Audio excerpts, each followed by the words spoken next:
Good evening again, everybody. We will now return to our open session of the Planning Board meeting for March 2nd, 2021. First on our agenda, we have continued public hearing, special permit common driveway application for 85 and 95 West Street, map 57, parcels 34 and 35 to construct a common driveway serving 5 lots. I'm going to see if Brian is here. Perhaps not. Kathy, so it sounds like the applicant may not be. Yeah, well, actually, Carrie, out on the agenda, Bartlett Street is first. Yep, I'm just going to move on to the 85 West Street first because there's just a quick one here. Okay, so do you still want Dave to? Oh, no, I'm sorry, Dave. I thought you were coming back. I apologize. No, that's what I'm asking. Do you want him to stay on for 0 Bartlett? That's why I had put it on. Oh, no, that's okay. We'll be continuing, but so you don't have to worry about that. If for some reason, Kathy, that changes, you can send me a text and I'll rejoin. Okay. All right. Thank you. Okay. Perfect. You're welcome. Thank you. Thank you. Okay, so for 85 West Street, I'm just going to pull up. I think we had a request come in. Right. And so to answer your question, Carrie, that you just asked me, yeah, I believe that Brian Watermen is not present this evening, but given that Michelle has to recuse herself, if the board has any questions about the continuance, they can ask Michelle. Oh, that's okay to ask Michelle if we have questions about it? Yes, it could be because she's part of the, sort of part of their team. But okay, sure. And if you need to talk about it, she needs, she has to obviously recuse herself from the planning board meeting. If you have any questions about it, otherwise, I mean, he simply asked for a continuance to the next meeting, to the March 16th meeting. So, Okay, Carrie, either I can excuse myself and exit out and then answer your questions and then come back, or you can just decide how you want to move forward. Okay, why don't I just read the request, and then if there are any questions beyond that, we'll ask you to participate. But otherwise, why don't we plan on you've recused yourself as of right now? Okay, thank you. So Madam Chair, sorry, you do have a hand raised in the attendees from Mark Donahue. Oh, yes, thank you. Yep, and he's the next one, so we'll get to that next. Thank you. Absolutely. So Michelle is, for the purpose of the minutes, Michelle Gillespie has recused herself as we move to continue this hearing. We had a request come in, I'm just pulling up here, that they would like to continue. This came from Brian Watermen. The request to continue to March 16th this is in order to let Fred finish his review of the revised materials, and town council also has to review a covenant document. This will give the WDA design group time to reply as needed. And so they are looking to continue to March 16th. That's all that I have there. Kathy, I don't know if that's all the information you have as well. Yep, that's just that email, that short email, Carrie, that they sent. And just obviously, as you know, when you continue the hearing, it needs a time specific. So just so that you know, on the March 16th so far, the public hearing for 1 Lyman Street has been advertised for 6 o'clock.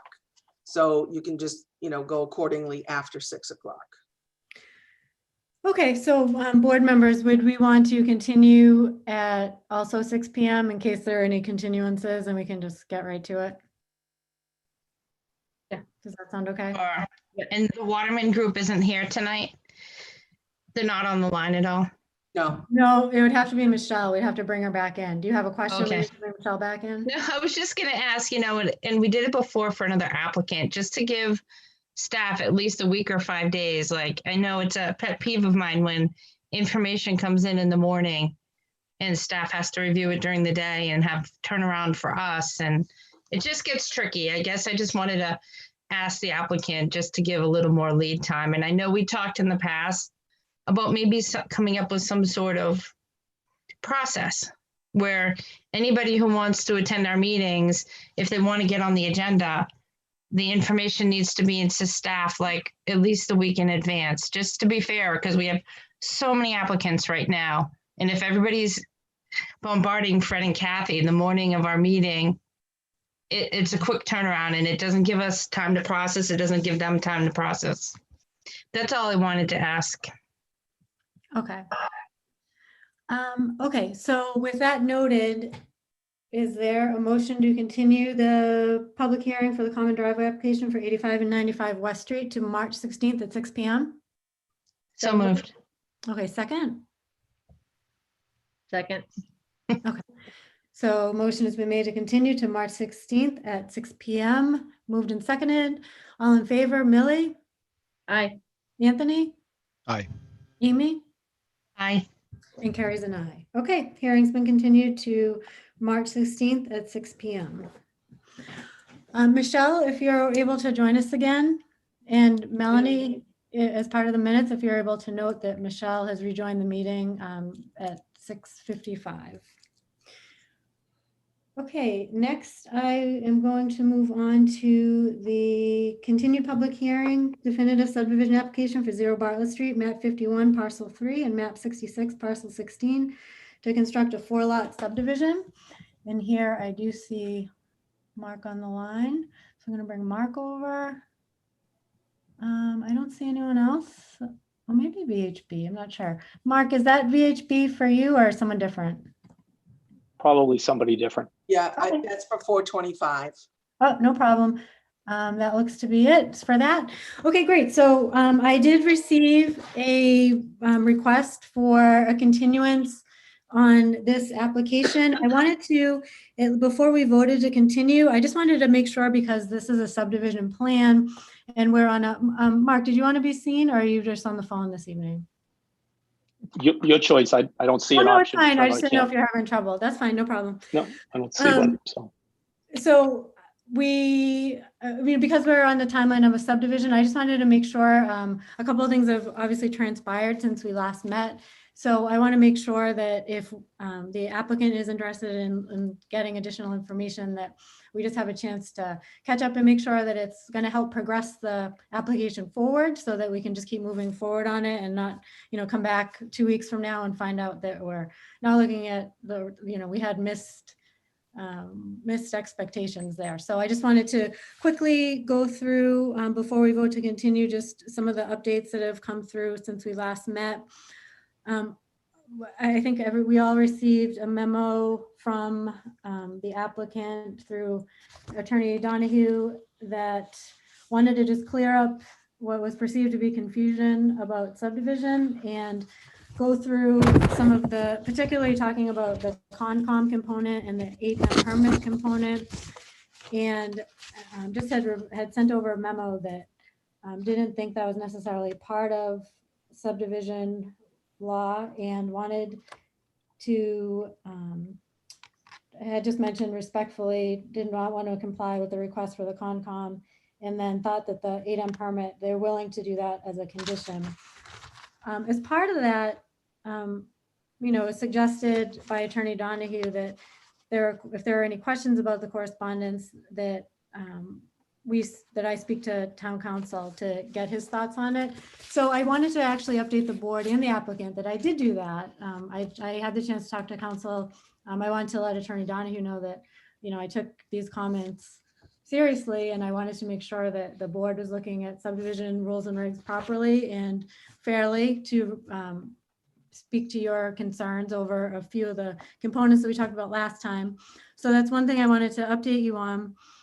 We also received a memo from Tymons, Davis, and Duffy that the board received, and I think it is obviously a public document for anybody to look at, that had really gone into the issue of ownership and had provided a couple of different cases to look at, primarily around ownership, that I'd also had the chance to talk to council about.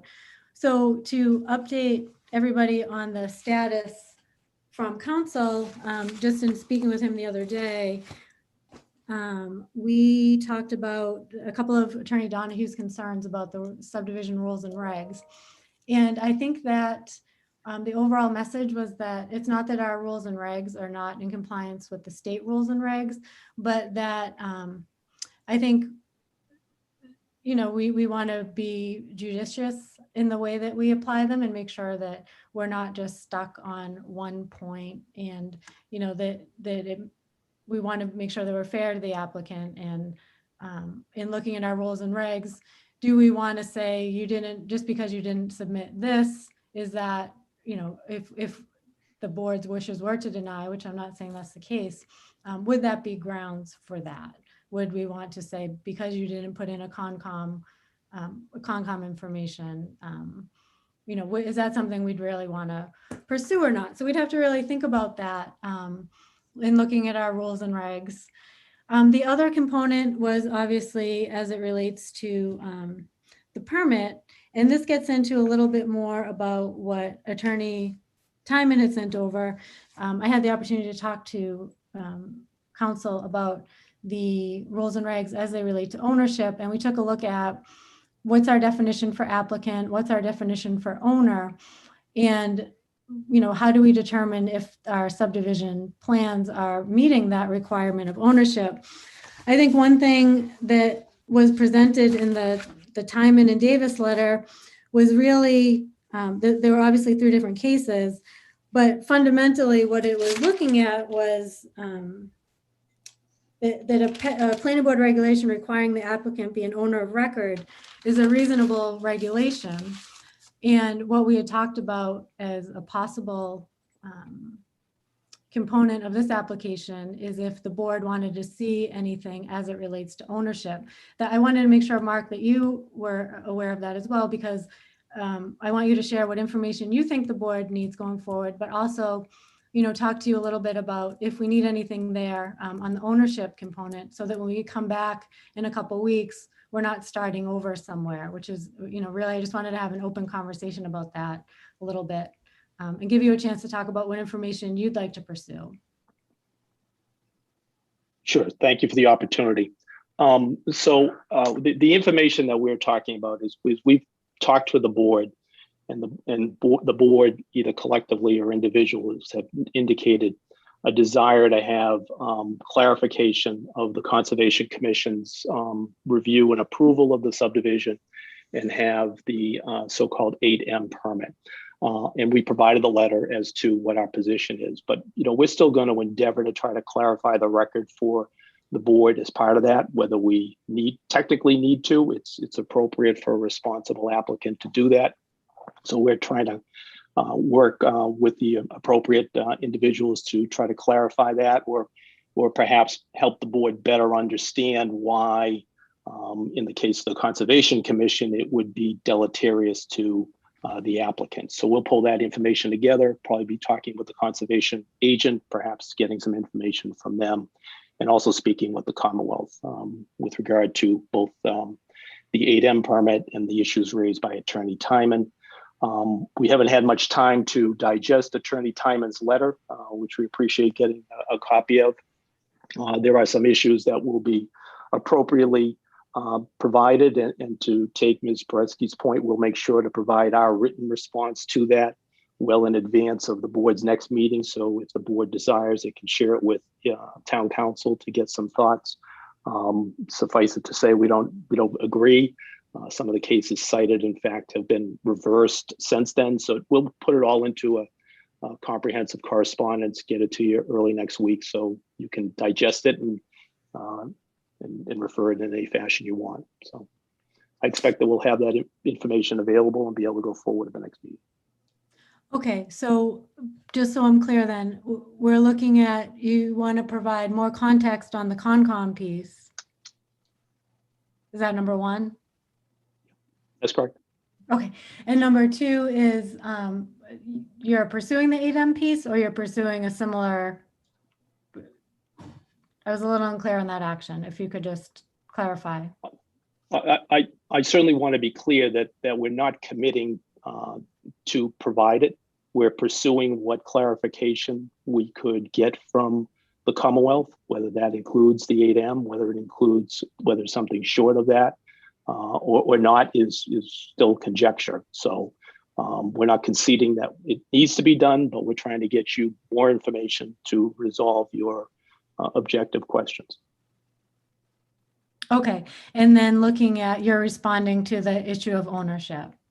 That's correct. Okay. Any questions from the board? Does that make sense? Does that sound like that would allow us to continue to progress this application forward? Should we come back on the 16th? On your issue, your questions about ownership, Carrie, are you talking about ownership of the part that actually belongs to the MWRA that they want to build the road over? Correct. He needed to be present during the meetings, or? Well, that's a good question. So in Attorney Tymons' letter, he's suggesting that based on the ownership, that based on the rules and regs requirement of ownership, that the MWRA should actually join the subdivision application as a co-applicant. Okay, that's what I was questioning. Okay. And is that what you're referring, Mark, as part of what you're addressing, Mark, whether or not that's something that you would pursue or not pursue? Well, I think it'd be fair, Madam Chair, that what we're going to do is reply to Attorney Tymons' letter with our position, the reason for the continuance is our position isn't fully evolved right now because we only got this letter Thursday That's evening. okay. Yep, that's okay. So we'll Okay. provide our response and move accordingly to try to get the board the information it needs to grant approval. Okay. Right, so I think, let's see. As part of the conversation about ownership and it being a reasonable requirement, that at some level, there should be some sort of MWRA involvement. So I think that whatever form that comes in, just speaking to Attorney Donahue, it sounds like you're still formulating that, but at least, I want to make sure that that known issues out there so that we can address it the next time and we don't have to delay any further. As I indicated, we have Attorney Tymons' letter, so the issue is certainly known. We'll Okay. provide a reply as to whether we agree with his conclusion that is required, and or in conjunction, as I said, whether it's required under the rules and regulations or not, try to get you some clarification from the Commonwealth via the MWRA. Okay. Any other board questions? No. No. Okay, so, go ahead. And I don't know if it's something we talk about this time or next week, but or next month. When Attorney Donahue said he's going to talk to Concom and the Concom agent, one thing I was looking at when you look at this subdivision is they showed 2 lots, H1 and I think it's B2 as being developable. And I know time and time again, he says it's only the road, but when I read the subdivision rules and regulations, it calls for a preliminary sketch of where the house is going to be or the building. I mean, it talks about house because these rules and regulations sound like they talk about neighborhoods. And so what I feel is different from the Concom is they're saying that there was 1 warehouse, but now if you really want a subdivision with 4 lots, 2 of them are buildable. And I think Concom with their NOI only looked at 1 buildable lot. Mm-hmm. So to me, if it's a subdivision, what you're really going for, I think the Concom would have to know that 2 of those lots are, and possibly 3 or 4. And what do you on the? Sometimes when you meet with us, you say it's just the road. It's just the road, but on the drawing there's 4 lots. So I just want to know. Be clear. You're just going for a road here. Or are you going for a road and 4 lots and probably building on 2 or 3 of them? I guess that's to Mark. Because I'm sure the road is going to go somewhere. Through you, Madam Chair. Candidly, I came expecting only to address the issue of the continuance. And I'm a little concerned about trying to get into the substance of it for a hearing that we've asked for a continuation on. So I have Ms. Pereski's questions. I think I understand the tenor of them, and we can certainly try to provide a reply, but trying to do it right now, I think might be going a little far afield of the continuation that's before the board. Okay, that's fine. I just thought since you were going to meet with Concom, you'd want to know my question. Sure, thank you. Okay, so it sounds like then, in that case, that would hopefully put us on a good path. And as part of continuing, it looks like we also have a component of that is a granted extension to April 7th, I think. Was that the extension? Mhm. That's correct. Okay, so let me just pull this up so I have all the pieces of it.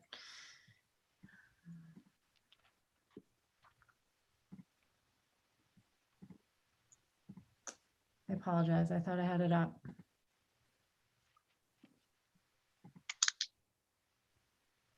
It's an extension for the date of the decision to April 7th. Okay, so you're confirming that anyway. I think Kathy, you saw that as well, the 7th. I just can't find the paper right now. Yeah, they came through in an email as a letter from Mr. Donahue. Okay. Okay, great. So why don't then, I think that helps to just get everybody on the same page and clarify for next steps. So in that spirit, is there a motion to continue 0 Bartlett subdivision application for map 51 parcel 3 and map 66 parcel 16 to construct a 4-lot subdivision to March 16th? Do we have to put the continued the extension into the motion or no? You should do it as two motions. So one to Okay. continue the hearing. Why don't you do the extension first and then continue the hearing? Okay, so a motion then to accept the extension to April 7th for a decision on the subdivision application for 0 Bartlett Street, map 51, parcel 3, and map 66, parcel 16 to construct a 4-lot subdivision. So moved. Second? Second.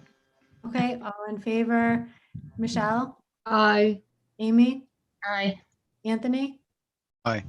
Millie? Aye. And carries an aye. Okay, the second component is to continue the hearing for the same subdivision application to March 16th. Why don't we say 6 p.m. just in case we have any issues? So March 16th at 6 p.m. So moved. Second? Aye. Second, is that a second, Michelle? Yep. Okay. Okay, moved and seconded. All in favor, Millie? Aye. Anthony? Aye. Amy? Aye. Michelle? Aye. And carries an aye. Okay, great. Thanks for joining us, and we'll see you on the 16th. Thanks for your time. Okay, bye-bye. Okay, moving along, we have the continued public hearing for 425 Whitney Street, special permit site plan approval and special permit for groundwater protection overlay district. And why don't I bring in, let's see.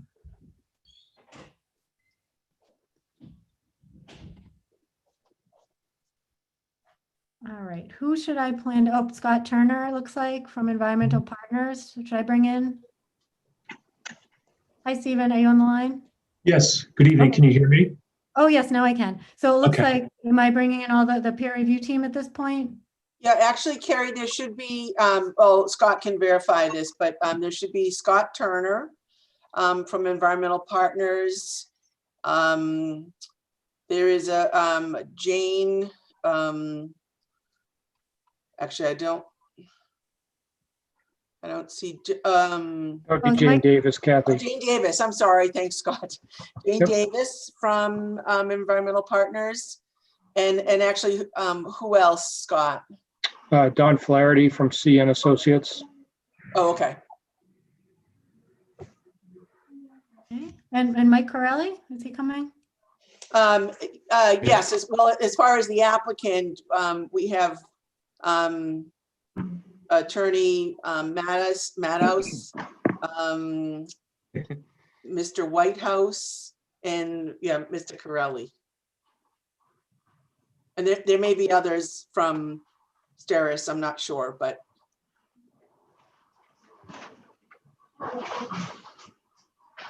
That should be, that's everybody, I think. Yeah, I think so. That's Stephen. Okay, great. So we have 3 peer reviewers here.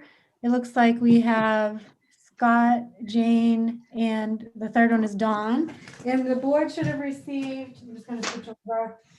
The board should have received 3 different letters from each peer reviewer that came in. So I just want to make sure everybody has 3. There's 2 from Environmental Partners and 1 from CN Associates. So if everyone just make sure they have the right materials right now. Mhm. Okay, and Scott, why don't I, unless Kathy, there's anything logistical we have to take care of. Scott, if you wanted to, you're the project lead or the peer review lead? That's correct. If you wanted to maybe introduce your team or anything you want to say before you get started and diving into the actual presentation or just review of the letters? Sure. My name is Scott Turner. My position is Director of Planning at Environmental Partners. I'm a registered professional engineer and a member of the American Institute of Certified Planners. I'm the lead on this project, and through discussions with Kathy and in response to your request for proposals, I led the civil site stormwater portion of the review. So that letter, should see a letter from me dated February 25th, 2021. That is a letter that I authored. Also with me today from Environmental Partners is Jane Davis. Jane is a project manager in our traffic and transportation group. So she did a review of the transportation memorandum, and she can speak to items regarding traffic and transportation. And then we also contracted with CN Associates, and CN Associates has a very specialized practice. As far as I can tell, it is national, if not international.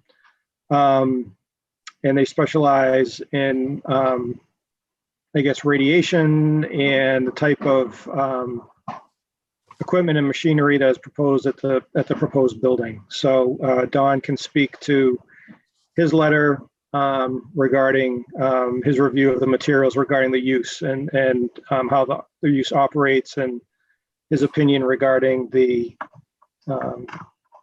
its appropriateness, the appropriateness of the submittals based on his understanding of the use. Since it's our first time here in front of you, I don't know how you typically proceed. Our letters are somewhat lengthy. I don't know if you want us to go point by point or just give a brief overview. I know that from the civil sites, stormwater side, we have a lot, I had a lot of comments that were, some of them were questions, some of them were confirmation. I did not see anything in my review that I guess gave me considerable concern about the project. I think that our comments are mostly, or my comments were mostly minor. The stormwater report was done consistent with standard engineering practice. We had some minor comments regarding standard details and so forth. We reviewed it for consistency with your zoning bylaw, and I know that there's been a lot of discussion about zoning based on the documents that I had reviewed.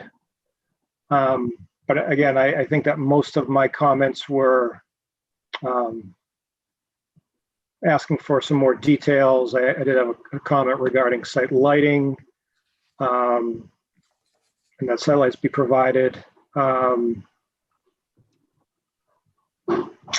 See, had some questions regarding landscaping. Kathy didn't ask us to do didn't ask us to hire a landscape architect, but there's some landscaping around the proposed loading area. Looks like there could be a little bit more, but again, I'm not a landscape architect. I did not do a detailed, nor did we hire a landscape architect to review the project. I had some comments regarding the parking spaces, and typically what you see is now is for many planning boards to provide parking that is necessary for the project and not necessarily what is required by zoning. And so I had some questions about possibly reducing the amount of parking on site, given the fact that they've indicated they only require 20 parking spaces. Had a comment about driveway width.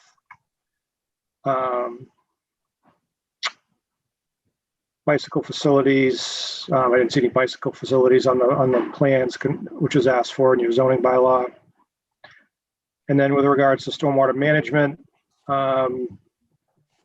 most of my comments were regarding stormwater pollution prevention plan that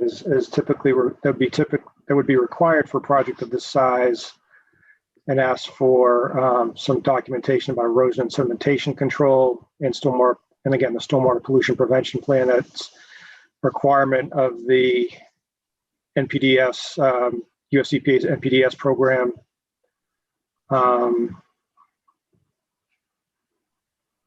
Had a question about the location of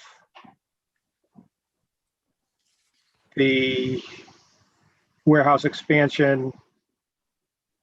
I know that this was it. I reviewed it for consistency. I reviewed the plans for consistency with the wetlands protection bylaw. It appeared to me that the warehouse expansion might be a little close. Might be 33 feet. And in my read of the wetlands protection bylaw is that it needs to be 35 feet. We had some standards regarding the infiltration basin. Comments about drain manhole that needs to be oversized. Comment about remodeling the French drain that collects stormwater generated by the roof. Some comments about the construction entrance. Had one comment about a potential low spot on the property that perhaps they might need another catch basin for. And then in terms of additional civil site comments, made a comment about perhaps having granite curb at the entrance. Had a question about trash disposal, and then a question about the status of the design of the sewer force main. So do a lot of peer reviews and prepare design plans for a lot of projects. Many of these comments I would consider to be, adjustments to details and perhaps some answers to some questions. But in general, from a civil site perspective, the project seems well designed and consistent with standard practice. So I'm happy to take questions if you have any questions, or happy to turn it over to Jane to talk about traffic. Just in terms of putting into context, so I just want to make sure this is something that you received. I see you have a memo dated from March 11th, but I just want to make sure that it's actually, I thought it was the 10th. So we had compiled all of the questions that we wanted addressed as part of peer review. And it's the March 10th memo. Kathy, is that went over as March 11th, or is that a different document? Carrie, I think on that one, if I remember correctly, the cover of it had one date. Then when you went to the second page, it had a different date that was just off by a day, if I remember correctly. Oh, okay. Okay, so would the board want to pause and ask any questions, or would you like to continue and just hear additional information? I guess my only question would be for staff. Fred, did you have a chance to read it over, and are these all things that you feel like could be made changes, like the stormwater and the? I just didn't know if staff had a chance to read it, and if these are all, I guess it would be up to the applicant too, if these are all changes that could be incorporated. Through you, Chair, I did read the letter. I do think that the applicant could easily make all of these changes and make the plans 100% complete. I don't see any issues with any of them. I think the one comment about the Conservation Commission wetland setback, pertains to the fact that I believe the Conservation Commission amended their bylaw to increase that setback from the disturbed area to the wetland from 25 feet to 35 feet. So I think they may have been in compliance at the time they went to the Conservation Commission, but since then, the commission, I believe, has changed that, increased that setback to 35 feet. So they would be pre-existing compliant. And Carrie, if I can just add in general, as far as the 3 review letters, they were all, read and reviewed by staff, which included myself, the town engineer, the building inspector, and the DPW director. And then these 3 letters were also obviously not only forwarded to you, but after they were forwarded to the board, they were forwarded to the applicant. So I am going to assume that, the applicant at an appropriate time tonight will respond to these review letters. Stephen, did you want to respond at all now, or do you want to wait until the end, or anything you'd like to add or comment on? Thank you. Yes, through the chair, we did have an opportunity to read the 3 letters, and we were pleased that there were no showstoppers, if you will. There are a number of items I think that could be characterized as kind of cleanups of labeling on the plan or appropriate documentation, all of which we're ready to close out. There are a couple items, though, of course, like the driveway width. We have a pre-existing driveway. I would assume the planning board does not want us to narrow the driveway for the interest of public safety off of that straightaway, that we would preserve the pre-existing width of the drive. So items like that, I think we'd have to see what's the will of the board. Does it make sense? But most of them, we can certainly narrow the issues with our response. And interested to hear from the planning board, which of these, if there's any that you think are either not appropriate, or you want to just hear from us as we narrow it down and give you our responses to each of these items. Mm-hmm. We're already pursuing, I know we're going to get to traffic next, but we're already pursuing the additional information that's required from that peer review letter. Okay. I'm wondering if a lot of my questions actually go to the radiation part. I think otherwise, just in general, I thought there was a group, the Waltham something, doing a noise study. I don't know if that was ever submitted. No, I can't. What's the name of the group doing the noise study? That the applicant was doing, or? Yes. I don't know. The applicant could probably respond. Tech Environmental of Waltham was preparing an acoustical study of the property and of the applicant's proposed operation. So I don't know if that made it into the. No, that wasn't part of the peer review. It's in the book. The sound. I'm just looking in the book, this giant book. Oh, in the okay, all right. So I don't, does that not exist? Perhaps Steve or if I may, through the chair, I don't recall. I remember meeting with the sound engineer for the acoustic study, and it must have been pre-COVID because we were together on the site, and I don't. Actually, I'll have to get more information as to what the status of that study was, whether the impact of COVID made the pursuit of the data, less relevant or something. I just don't know. Okay, that's fine. I'll have to close that out to find out. Sorry. Okay, and then another question I had for this one, you had mentioned just needing a copy of what kind of lighting plan were you looking for, Scott? I think we have the photometric plan, but was there something different you were looking for?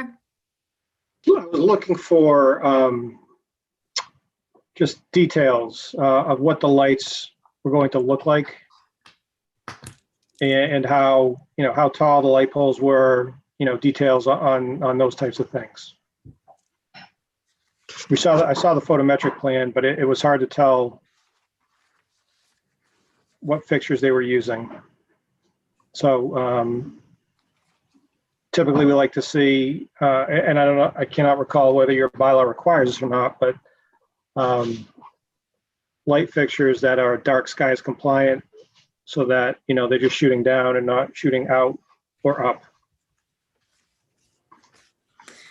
We don't have any reference to dark skies in our current bylaw, Scott, but the design review committee does require that, you know, obviously that there's no spillage of light over onto any abutting property. And they did review this, but if I can, you know, go through the file and either follow up with you on that, or you know, the applicant can provide the additional information. Okay, are there other questions from the board? I don't want to be the only. Any other questions on this particular one? If I may, to the chair, we can get the light details to you. That shouldn't be a problem. Oh, great, thanks.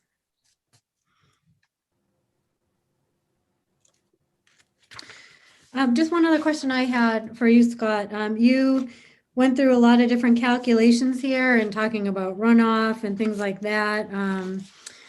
So to be added to the site, it will be a concrete plant that's going to be put on the site for 12 to 8 months as a temporary structure. Will that change your numbers, or what's the impact on the numbers that we're looking at here? So we're only able to review what was submitted. Typically, you look at when you look at stormwater management, you look at the existing condition and you look at the proposed condition, and then you also look at erosion controls to make sure that sedimentation and erosion are handled properly during construction. You don't typically look at runoff rates during construction, because construction is a fluid process and it is always changing. So if they had some type of concrete structure on the site, my guess is that, you know, it would it'd be consistent with typical construction processes. And again, during construction, what is most concerned is that sediment and erosion is addressed, and the documentation that they provided seems to address that. I did have a couple comments regarding the construction entrance and asked for a couple changes there, but again, it's just in the details. I asked for thicker stone, or bigger stone and a thicker pad, just to make sure that any sediment erosion that are on trucks that are leaving the site falls off into the pad prior to getting out on the roads. And you know, I think that's a pretty reasonable request. Okay, and sorry, where is that in this paper? Page? So that would be towards, Oh, is it towards the end here? Oh, I think well, no. yeah. It would be on page 5. Question number 7 towards the bottom. We recommend that stabilized construction exit detail be revised to include 2 to 3 inches of stone and depth be increased to 6 inches to 6 inches. The reason for it, again, is the bigger the stone, the more voids that are there. And when you have stone that's too small, and you have sediment falling off the trucks, it can silt up the pad. So. And Carrie, if I could just add, if I'm not mistaken, the after this is through the site plan review process, the applicant needs to go to the earthwork board, and that's where some of the comments that Mr. Turner made about the driveway pad and so forth. Those are conditions of the permit that the earthwork board would issue. Mm-hmm.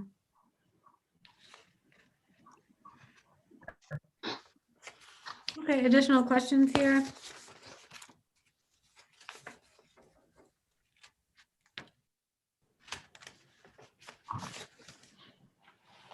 No.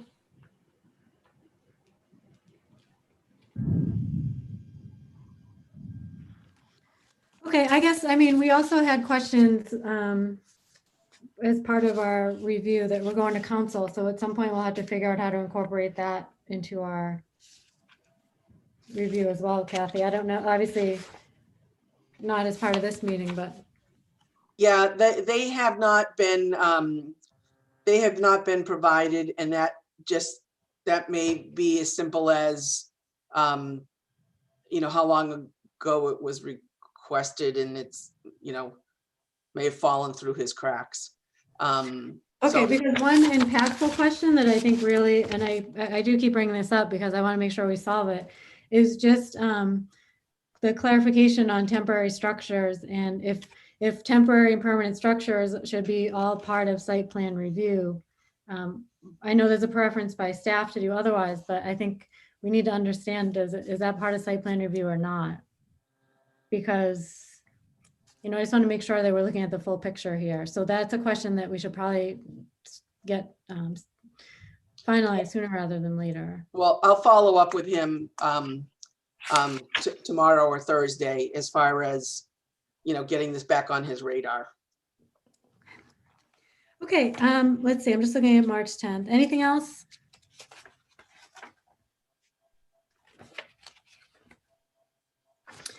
Okay, Scott, does it make sense to move on to the traffic component? Is that what you're suggesting?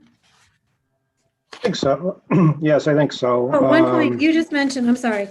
You said that you're still ongoing. So you're still addressing other components right now. Did you already mention what they were, or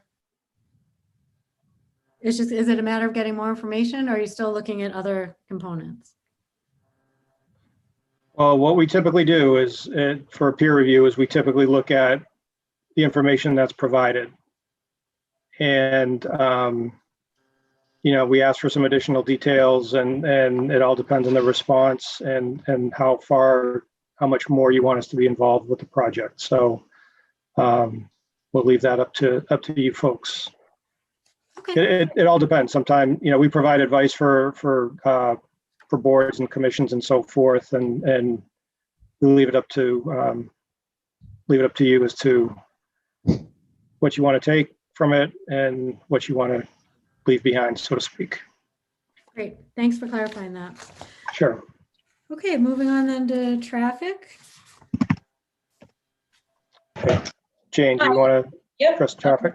I'm here. Yes, I'm Jane Davis from Environmental Partners, and I am a project manager in the transportation department. I reviewed the memo prepared by VAI, and we also didn't really have any substantial comments, mostly just some clarifications, which were all related to the trip generation. VAI did a somewhat reduced scope for their memo, presumably based on the assumption that they were comparing the previous usage to the proposed usage, and the proposed usage based on their calculations will actually generate less trips than what was there previously. And so that was one of our questions, was when did the previous occupant vacate? Because if it was recent, then that seems fair that they would be able to make a comparison between the two. If it was 5 or 10 years ago, may want to look at the project independently and not as a side-by-side comparison. So that was one of our questions that kind of has a domino effect on the other questions as far as trip generation goes. There was a question that we had about the occupied space square footage that they used versus the total space. Typically you use the total square footage to determine what the trip generation would be using the ITE methodology, and they did not use the square footage that is, I guess, being allotted for storage and warehouse space. And so we just wanted a clarification on what standard, where that came from, if this was a unique type of development, if there was a reason how they, why they would be able to take that out and get that credit for that. So that was one of our questions regarding the trip generation. And then the other was really just about the methodology. So ITE looks at different data points of different size developments in the same category. This one is general light industry, I think. And then based on that, they create a curve that you use to estimate the number of trips of the proposed development. And there's two different methodologies that you can use. And in this case, data points don't necessarily point to one over the other. So an argument can be made to go either way. And we were just kind of asking for some clarification on that, because typically when that's the case, you would use the higher generation to be conservative, and it appears that they use the lower generation, which is negligible in some instances, different peak periods and overall daily trips, and then a little more substantial on others. So we're asking for clarification on that as well. But overall, without they did not do traffic analysis. Without the traffic analysis, we really can't say what the impact on the roadways will be. But it equates to about one vehicle every 2 to 3 minutes. So assuming that the intersections and the surrounding area are not already congested, that we wouldn't anticipate that being a problem. But again, we can't really verify that without the actual traffic analysis. So I think that's it for traffic. Just a couple questions and clarifications on the trip generation. Okay, and Stephen, you're aware of the items that have been requested? Yes, thank you. Through the chair, I expect that Vinace VAI will have no problem providing the clarifications. And so Great. I think we've already sent this off to them to get started. Great. Any questions from board members, or obviously staff as well? Like Kathy, I know you mentioned you read it already. Any question from board members on the traffic study or review? Nope.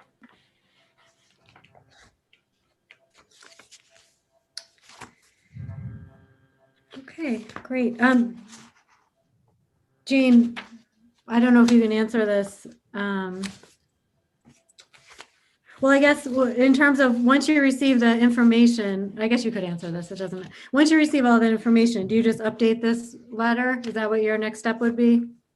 Yeah, we would issue a second review and indicate if there were any open comments or if everything's been closed to our satisfaction. And we are also, I don't know what is easier for you, but we're also happy to coordinate directly with Jeff Durkavia. We have done that in other instances to just kind of iron out the kinks instead of, going back and forth and having the board be a middleman. So it's really up to what the board's preference is, but we are happy to do that if that's something you would like. Okay. Any comments or thoughts from the board on this one? Okay, so I think then we are moving on to Don. Don, are you there? I'm there, yes. Okay, great. My name is Don Flaherty. I am, as it said, I'm with C & Associates. We're a radiological consulting company based in Manchester, Massachusetts. I'm the Director of Operational Health Physics. So a little bit about my background. I'm a plenary member of the Health Physics Society. I'm a fellow of the American Academy of Health Physics, and I'm board certified by the American Board of Health Physics comprehensively. So I've been conducting health physics for about 40 years.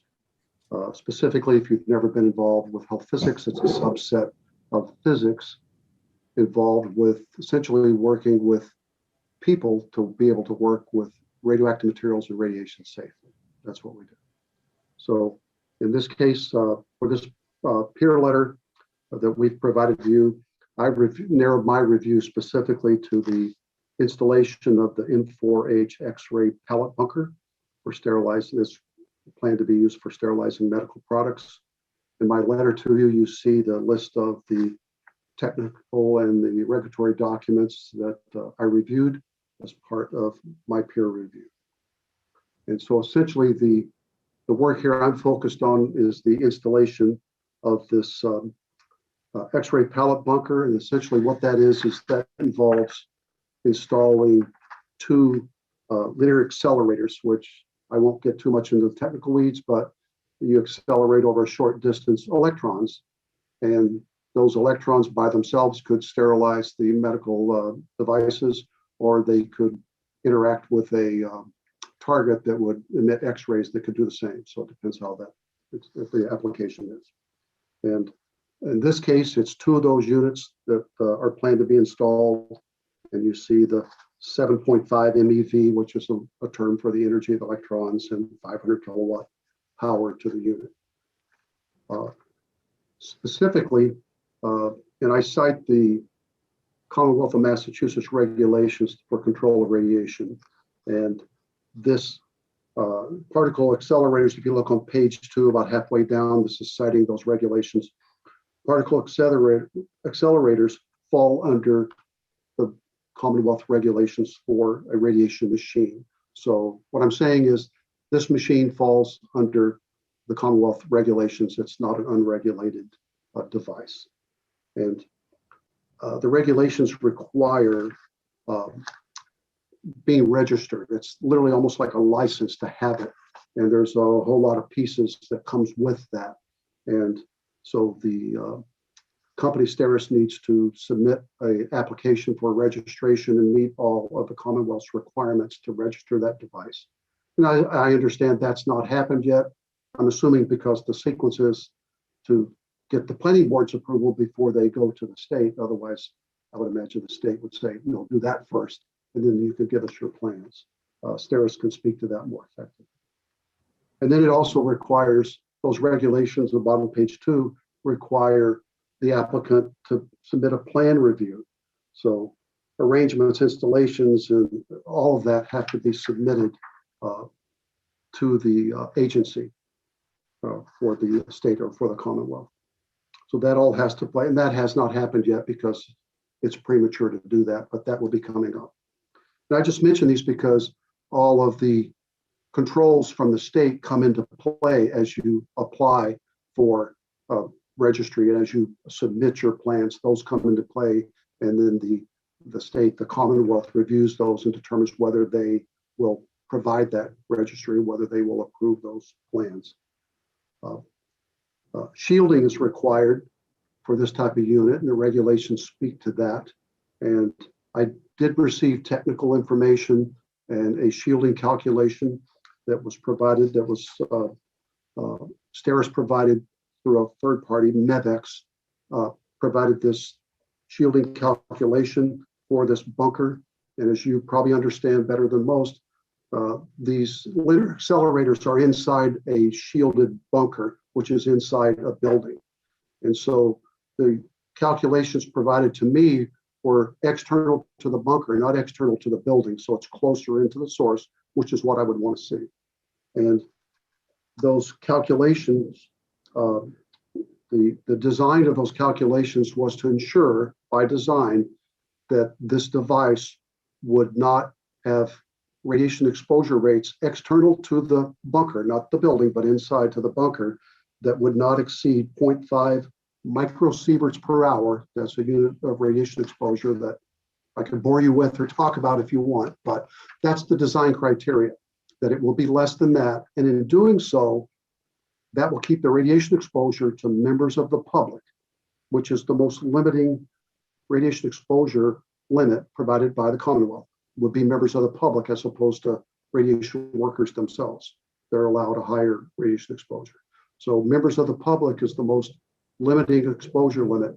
And this bunker, the calculations were designed so that the radiation dose rate would be limited to 0.5 or no more than 0.5 microsieverts per hour. And if you follow that radiation dose rate, the rate at which that exposure is being emitted, a worker or person would have to be at that point for 40 hours a week, 50 weeks a year, just to reach up to that limit for members of the public. There's also an instantaneous rate limit. That number by design is less than that. And so I found that the design calculations are consistent with meeting the Commonwealth's regulations for annual dose limits to members of the public. And I quote those regulations there and come to that conclusion. So the Commonwealth also has regulations requiring there be training and there be procedures for emergency and normal operations, et cetera, when you're operating a radiation machine. And I was provided with a description of the training requirements and a list of the operating procedures that would be implemented upon being able to be this device registered with the Commonwealth and put in place. I've not actually reviewed those actual training materials or those procedures. They were not provided, but again, that's something that the Commonwealth will most likely review when they go through their process. So in summary, that information that's provided, and that's kind of my last paragraph, I can kind of read it a little bit to you. I think it's material in the content and the quality is consistent with the regulations for the Commonwealth, that the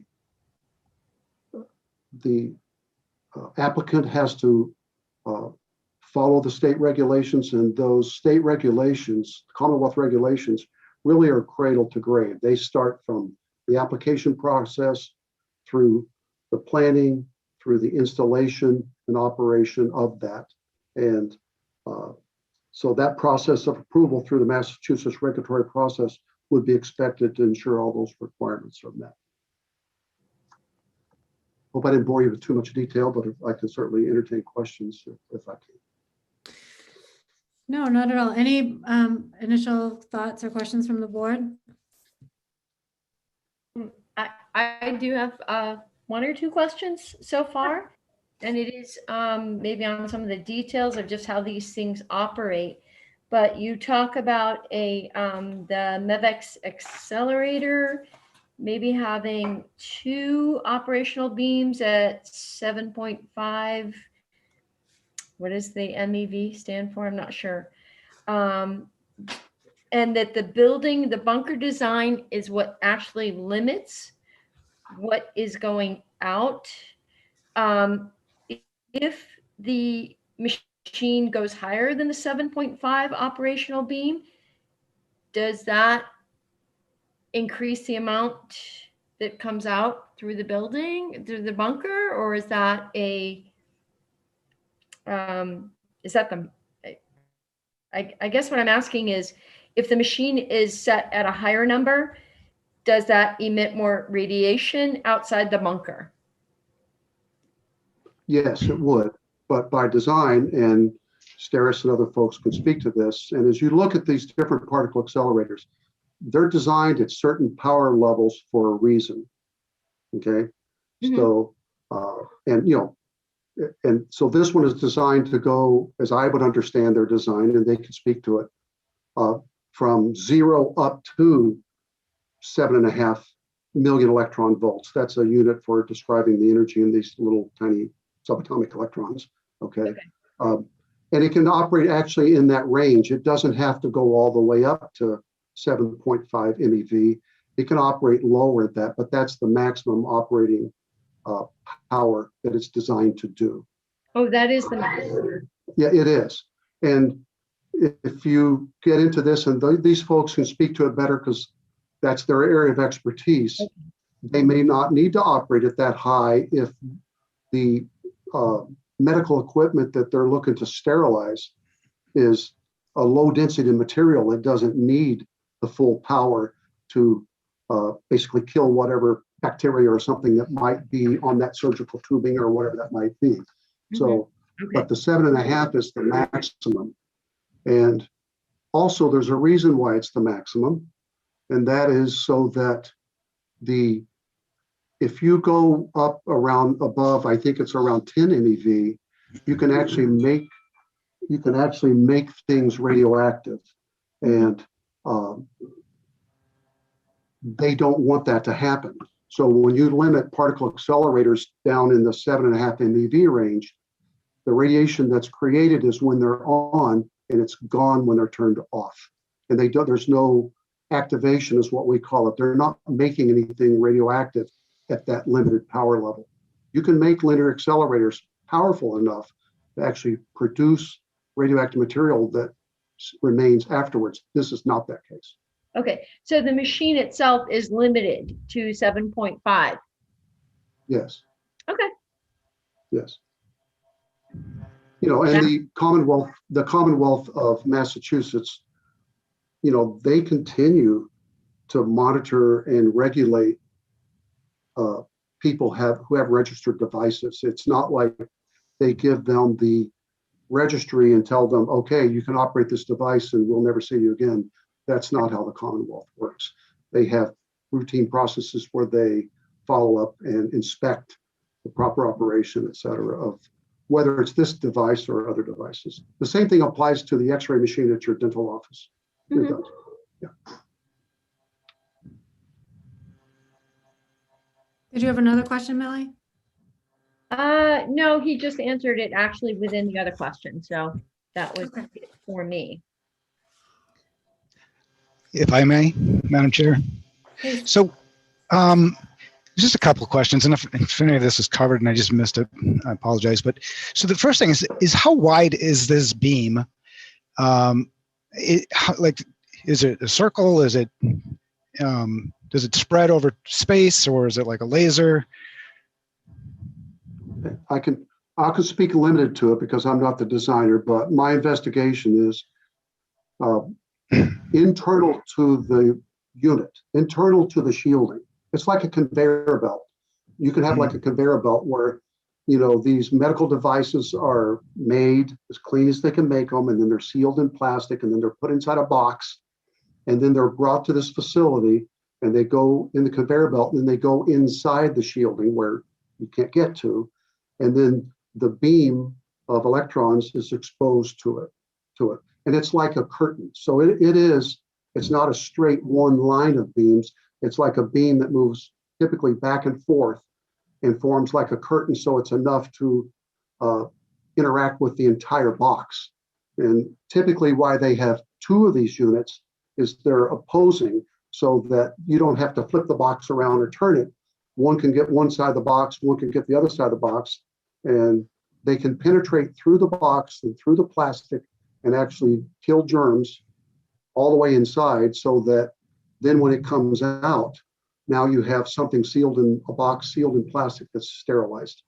And so then there's no way of, until you open the packaging, you can't recontaminate it because it was sterilized after it was packaged.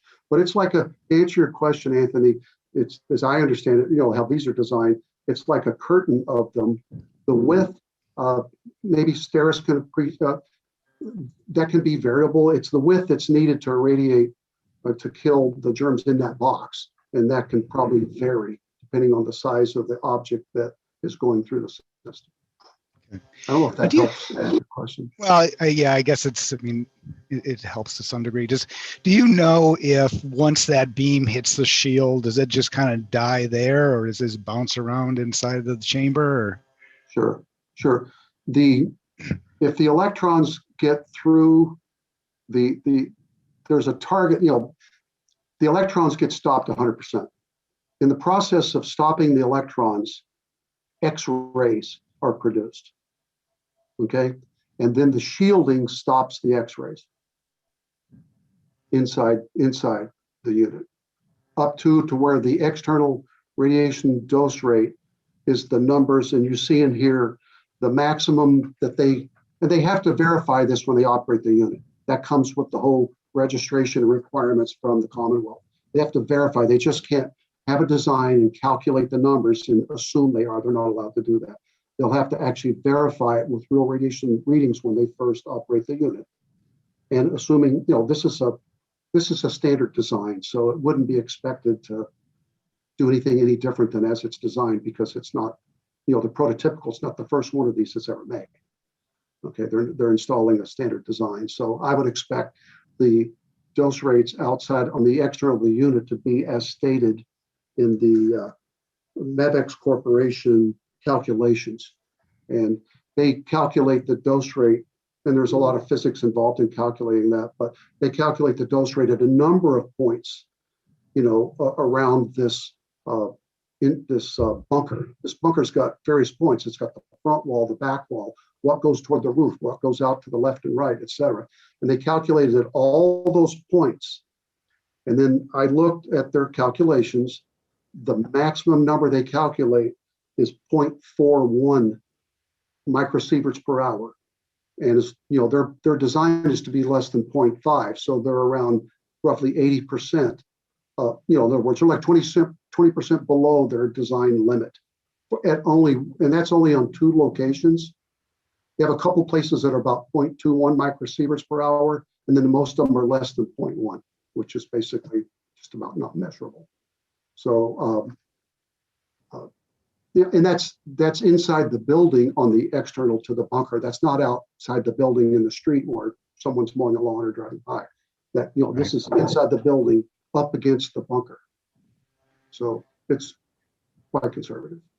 So there must be a calculation for how thick the concrete or shield would have to be at any given point based upon the strength of the accelerator itself. Exactly. That's exactly what's done. And they're actually pretty complex, right? And that's in this case probably Monte Carlo calculations, which are very accurate for shield design. And the model looks at the energy of the electron, the power of the beam, and what the distance is to, and what target, what it's hitting, what it's interacting with. And these units particularly put a certain type of metal, which will stop that, the electrons cold. They're not leaving the inside of that unit, they'll interact, but it's the nature of the electrons. It deposits all its energy in a very short period when it interacts with something. The X-rays can go farther. That's why there's all of this extra shielding to stop the X-rays to a certain value outside of the bunker. Okay, and then you refer to these as being a fairly common facility, and if I remember correctly, way early on in the discussions, there was only maybe like one in functional in the world. Or what's your experience with this type of operation that's similar to what Steris is doing? Well, my research shows that these are common. Okay. I don't have the production numbers for Steris, but so they could provide that on how many this particular unit. But you know, these linear accelerators are not that uncommon. There's a broad range. If you look at Mevex Corporation, who did these calculations, if you look at their website, and I have, you can see where they produce a range of linear accelerators. And these are, you know, 2.5 feet long and 6 inches in diameter. They're not big things, you know. And their website shows their engineers around the 100th one they made.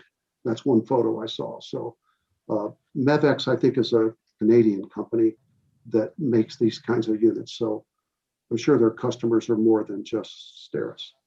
But, you know, these units are more and more being used all the time. You know, you can sterilize medical equipment with, what's the gas? Ethylene oxide. Pardon me? Ethylene oxide. Ethylene oxide, yes. So, and they use over, you know, so you can have a lot of ethylene oxide to kill the bacteria or whatever the microorganisms are. You can use straight radioactive sources. This is a radiation machine. When you turn it off, the radiation's gone. That's the advantage. Mm-hmm. You can use radiation sources, gamma rays, and that was done back in like the 50s and before. But, you know, the really high energy gamma rays tend to damage, you know, like the thing you're trying to irradiate to kill the germs, like the surgical tubing. You don't want it damaged. You just want to kill the microorganisms that might infect us when they use that in surgery for us, or et cetera, inject us with that hypodermic needle. So these devices were created originally in the 50s. They weren't powerful enough at that time to do the job. And so the world would sterilize things with ethylene oxide, or, which is still an acceptable way, it's just a different way, or with gamma radiation from radioactive sources, okay?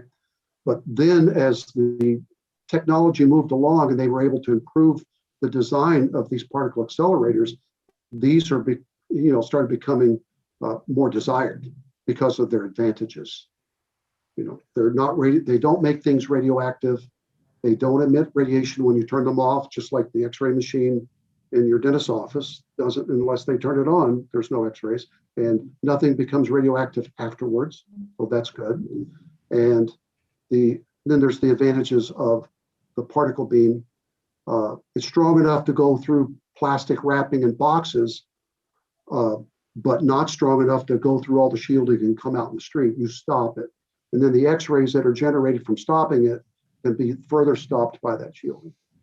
So it doesn't, they're less likely to damage what they're, and it's faster, and that's the advantage too. They don't have to irradiate something for hours. It might be more like minutes. Okay, thanks for the clarity. I have no more questions, Madam Chair.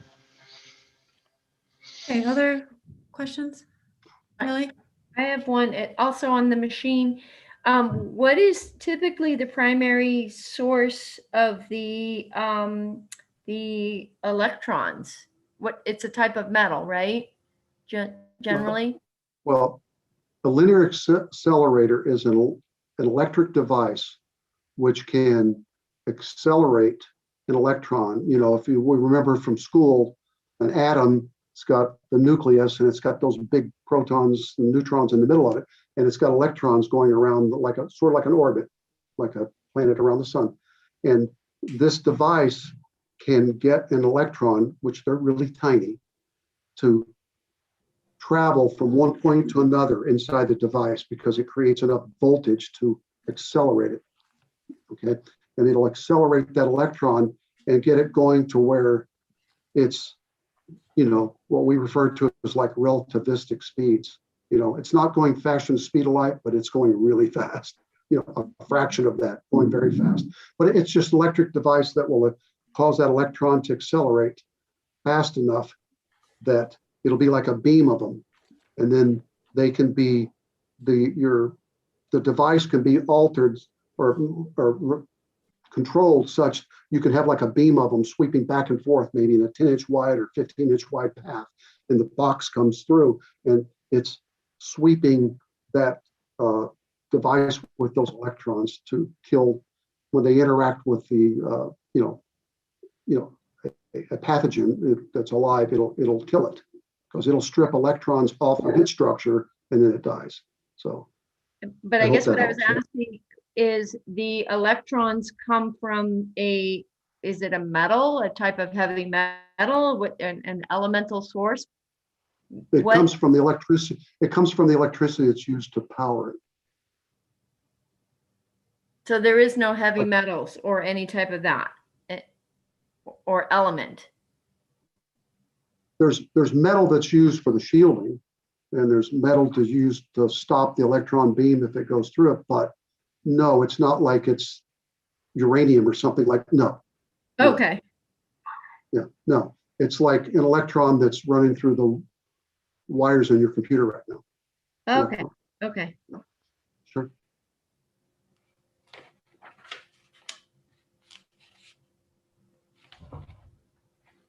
Did you have another one, Millie?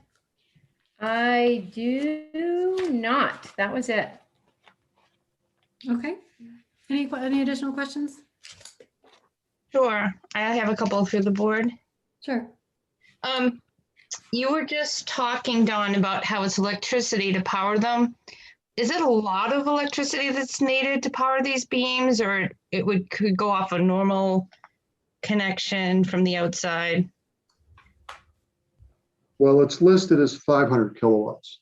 I would defer to Steris and other folks as far as specific amperage power requirements. Okay, I just didn't know if they needed special power type of thing. Yeah, I couldn't answer that. Watts is really voltage times current. So how many actual amperage, how many amps of current they need. I couldn't speak to that, but they could. Okay. And you also mentioned, you talked about the bunker and the shielding and it stops, and you might have just already said this, but does any of it escape outside the building? Like you talked about the inside with the bunker in the 40 hours, but does any at all escape outside the building? In a theoretical sense, but I don't think I would be able to measure it. So it would be, and the further away you get, would it be the least amount? Like say there's a neighborhood 300 feet away. Oh, Could yeah. you ever reach that far? Yeah, no, I wouldn't expect you to be able to measure it even outside the building. Okay. I wouldn't expect it. And that's with really sensitive instrumentation, because the design, we go back to that, their design was, the maximum was 0.41 microsieverts, okay? The normal background radiation level, like in your office, okay, right now or wherever you are, is probably in the order of maybe 5 to 15 microsieverts per hour from cosmic radiation and terrestrial radiation. You just don't have expensive, sensitive instruments to measure it. So if the normal Earth background radiation level where you are is 5 to 15 microsieverts per hour, that kind of puts in perspective that right up next to the bunker inside the building, the maximum design is around 41 microsieverts. So it's a little bit more than the background level, but that's inside the bunker right up next to it. And it falls off, exponentially as you get away from it, I guess is how I'd say. Okay. And Did I you answer said your question, Amy? I'm sorry. you did, yes. And you mentioned the shielding is made out of concrete and metals, probably? Yeah, Steris could speak to this exact design of the shielding better than I could, but I've seen the results of the shielding in the calculation. And okay. Typically to stop X-rays, concrete and metal do, the best job of that. I just said, like, this building is 12 feet thick, walls of concrete. I didn't know if that breaks down over time or. No. You think it would stay? This shielding would, and they verify it, you said every year the state comes out. So if say the shielding was breaking down, they have tests where they verify annually? I don't know that it's annually. It could be more often than that. It's up to the state. You could talk with them about what their program is for that. But it also, what comes with the registry is for the user to do their own monitoring and have that available. It's not like it doesn't get monitored unless the Commonwealth does it. Okay. So it's really both. All right. This is a question probably more for Kathy and Fred. I'm not saying if this is approved or not approved, but if they were doing annual monitoring, who would be in charge in the town? Like, would that be submitted to the planning board, probably the fire department? I guess I might be getting ahead. What do you, it would depend on what would be monitored, Amy. If you're talking about the radiation levels and so forth, there isn't anyone, in-house that's qualified. We can all read the report, but to compare it to, or, so we would have to look into that, but. Okay, I just because he said that the applicant themselves does the testing, so I just thought to keep it, to make sure it's safe, we could also receive the reports and.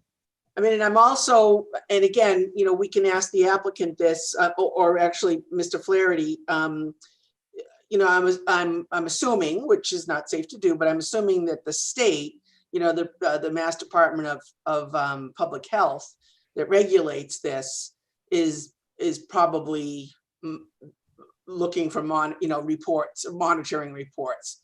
Is that accurate, Don? Or I don't know what exactly I'd have to look into that to see what exactly their monitoring requirements are for the radiation machines and what frequency they might want that or inspect for that. But, back to another question, I don't think I answered it well. Once this shield is installed, this bunker is constructed, that shielding doesn't degrade. You would actually have to disassemble the thing to make it ineffective. So, and there would be no reason to do that once it's built. So I wouldn't expect the radiation exposure rates once they're validated on initial operation to ever change. I wouldn't expect that. What if there was like, and this is hypothetical, what if there was like an earthquake and there was like a crack in the concrete? Could that let the radiation through or the x-rays? Yeah, theoretically, if you damage the shielding, you could have a difference in how well the shield works. So, a normal expectation of if you think anything's happened to your machine is to inspect it and to validate it's still operating properly. The same way you would expect, if the X-ray machine at the hospital or dentist office or whatever, they had an earthquake, it's like, is this thing still operating correctly? Because there's shielding there too. When you go get a chest X-ray, that room is shielded. You may not know it, you may see sheetrock, but inside that is shielding for the people going down the hallway and et cetera that aren't trying to get a chest X-ray. So, that's built into standard approach to that. But yeah, if the thing comes apart, sure. But that would have to be something quite significant to take it apart. But anything's possible, sure. But I would expect the user who's wanting to protect themselves and their workers and to check that. And that may be part of their procedures. You'd have to look at their specific procedures for that.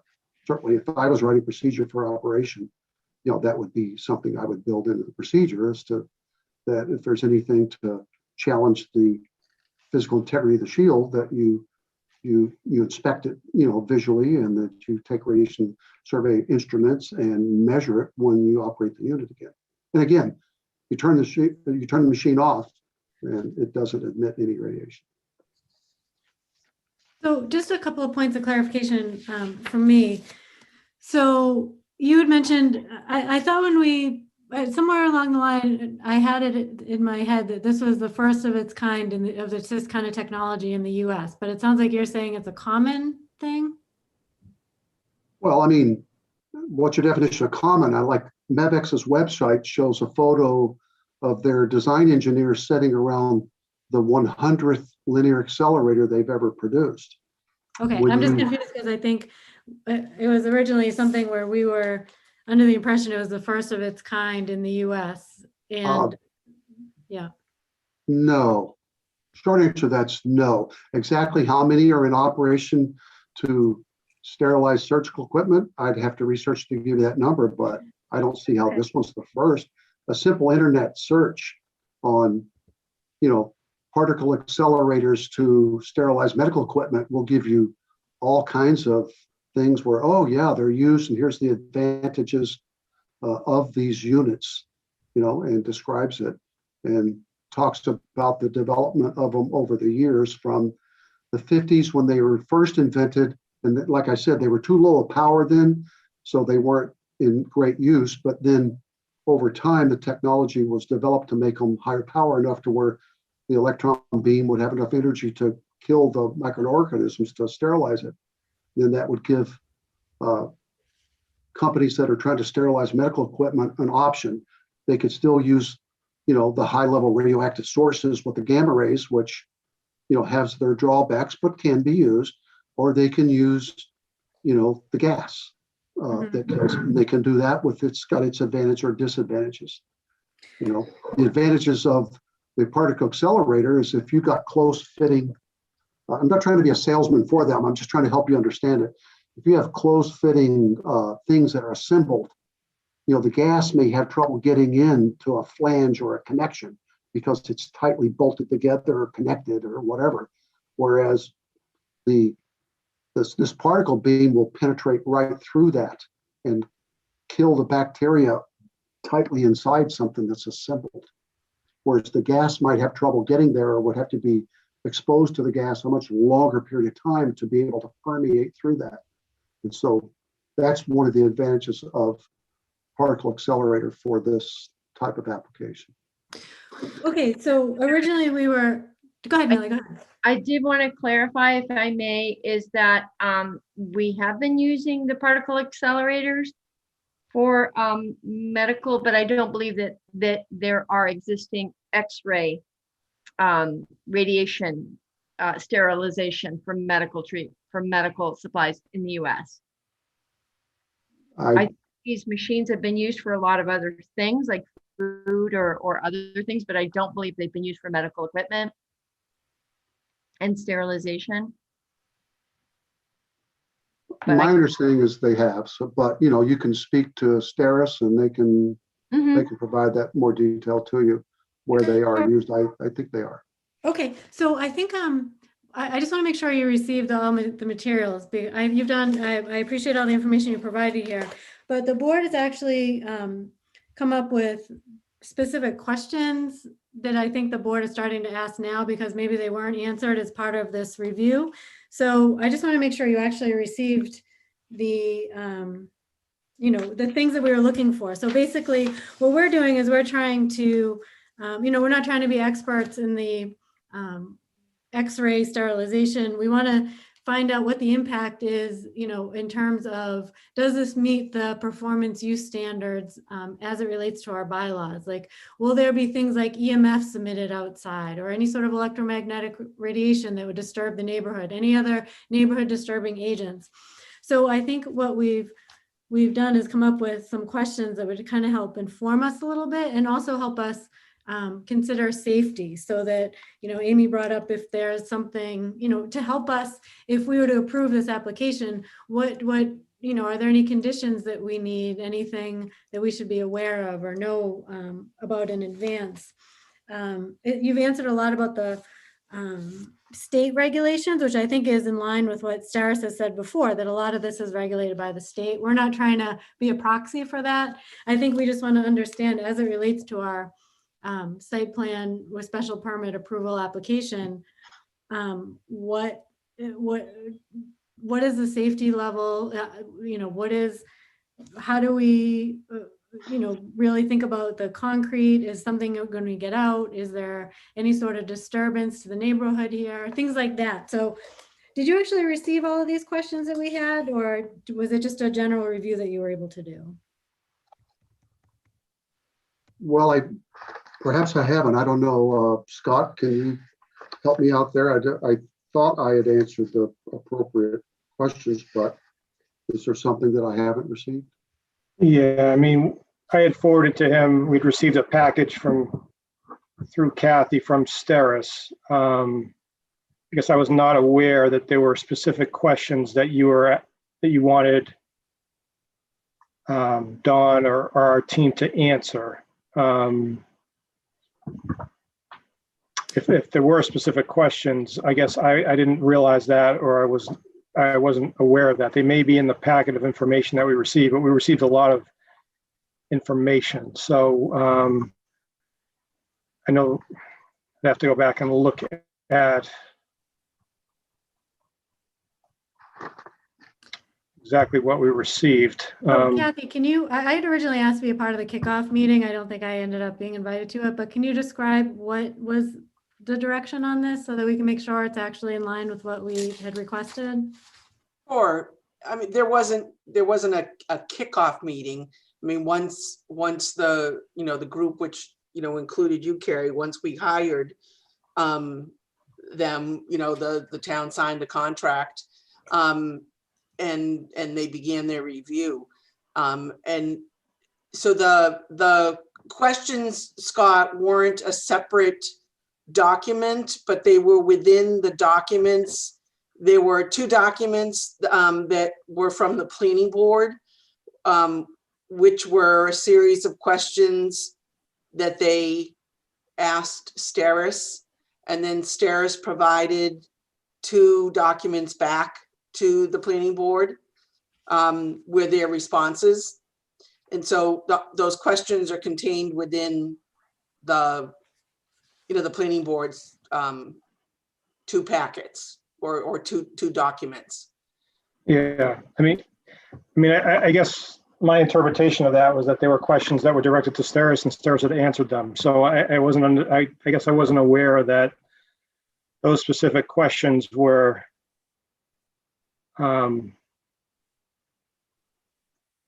that you want us to answer those questions. Yep, so I think originally, and I don't know if this was eventually communicated to you, but the plan was, I'm just looking at an email here from, I think Kathy, you had sent this, that we had finalized our additional questions at the March 10th meeting hearing with Steris. Steris was going to respond to the questions, and the questions and responses would be included in the peer review. So I think it sounds like it was received at some point. I just don't know. Maybe, obviously we had, it's been hard to reconnect after COVID a little bit. So, I certainly understand that, but I think we have a slight disconnect in the question component anyway, because I don't want you to spend a night answering questions. I can tell the line of questioning is really just questions that weren't answered. So I don't want you to have to, be under fire for the next hour when we ask, if it's helpful for you to know that there's actually a list of these questions outlined in a little bit more organized fashion for you. So do we have, do we know exactly, if this made its way or didn't make its way? Well, Carrie. We do have, I'm sorry, go ahead. No, go ahead, Scott. We do have, like I said, there are a couple of documents that were, I'm seeing a document from, these are dated documents. These are November 15th. There's a document entitled Planning Board Additional Information Request from Steris. Yeah. And then there's what appears to be 2 responses. Like I said, for us, we were not understanding. It seems like this project has been in front of you for some time, and I guess I did not understand that you wanted us to answer these questions specifically. We looked at this as there was a lot of documentation that was sent, and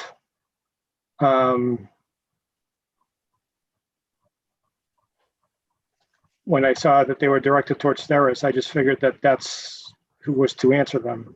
Typically in a peer review process, most questions are directed towards an applicant, and an applicant responds. The peer reviewer typically reviews information submitted and comments on that.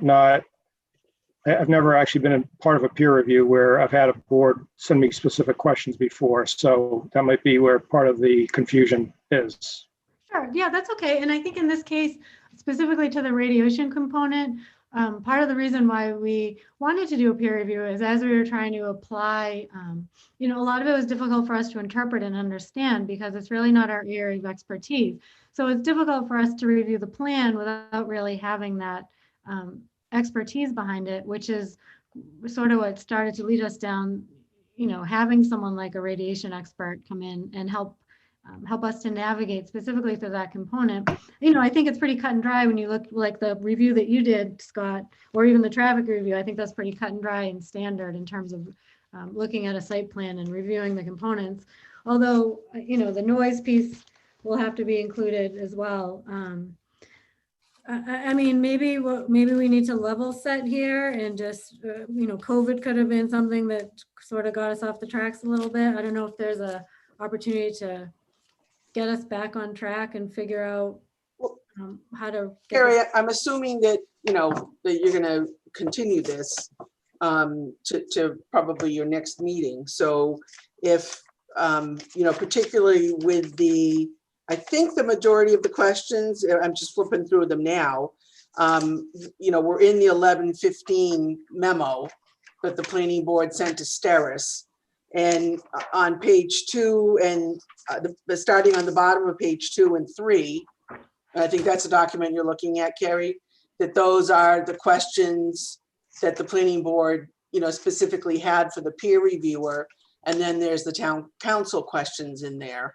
So it, to me, just going through this tonight as we're talking, I mean, it seems that Dawn did answer, at least verbally, a lot, many of these questions, but, perhaps that's where, you continue now the hearing, and maybe it has to be until the first meeting in April, but, to have the peer reviewer, go through those questions. Obviously, there was a misunderstanding there, but that's, that's okay. I mean, we're in the middle of the hearing. Well, one thing to note, so the thing that is always difficult is that we're not the designer of the project.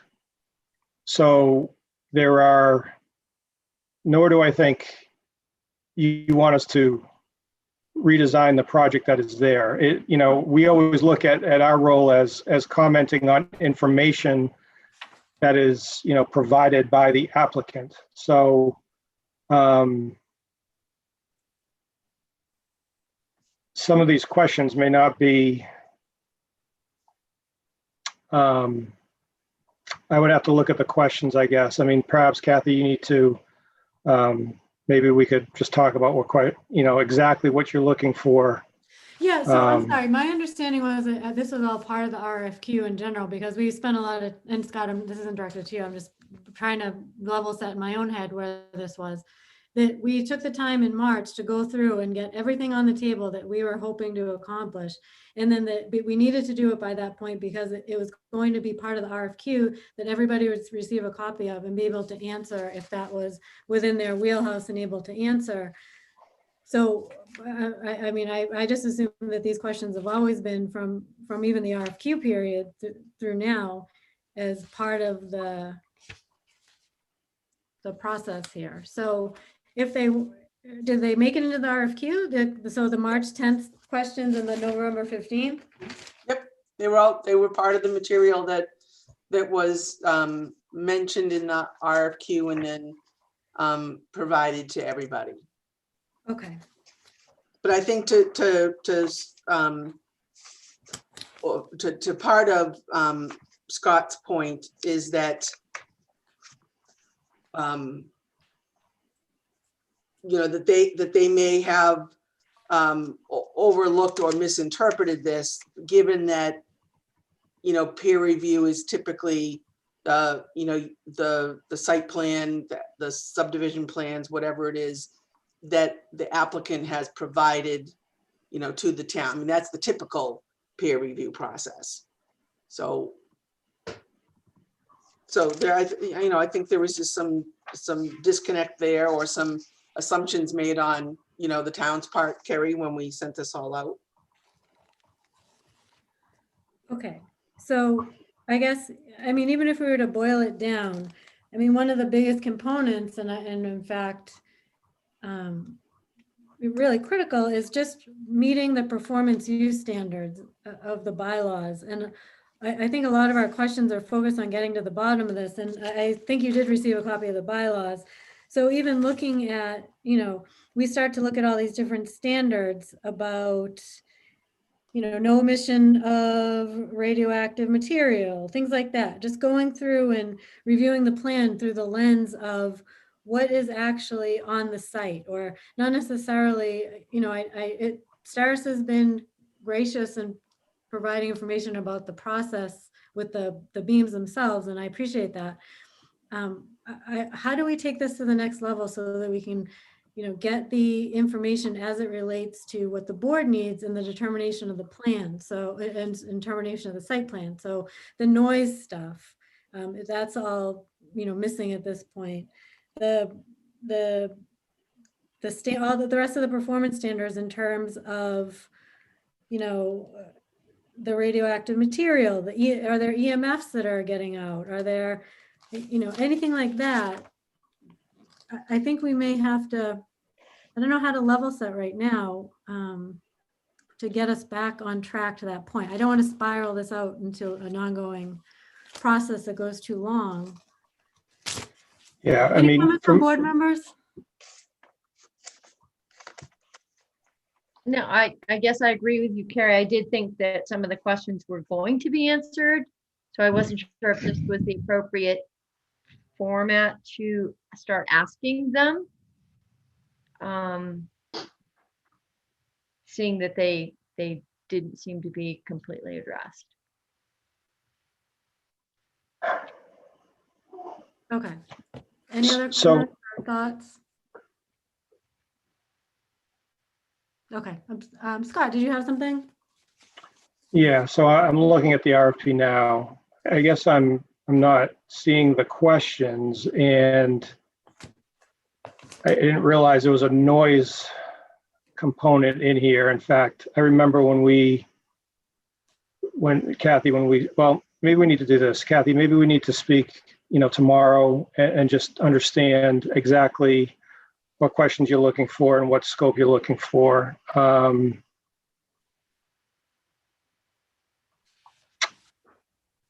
again, my understanding was that I was not aware that noise was part of this either.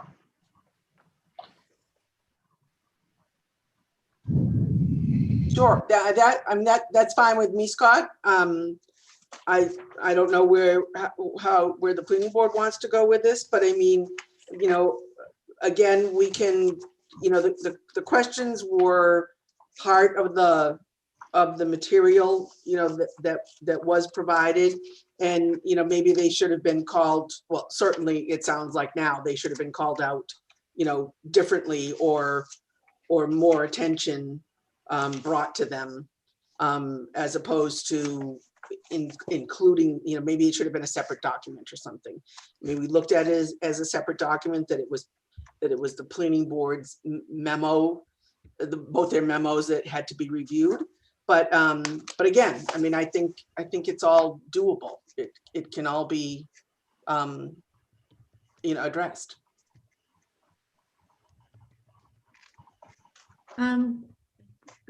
Millie, did you have a comment, or no? I thought you said something. You look like you're on mute. Okay, so if we need to take a minute if we need to then level set on this, I'd like to be a part of that so that we make sure that we're all on the same page, because it sounds like we spiraled a little bit, and I just want to make sure we get back to the goals that we had in mind, and we don't make it too much of a ongoing process. So I guess I need to also I'd like to take time and, make sure that we get this back on a tighter track, and that we, don't make this I don't want this to spiral out of scope. I want to make sure we stay within scope to be fair to the applicant as well.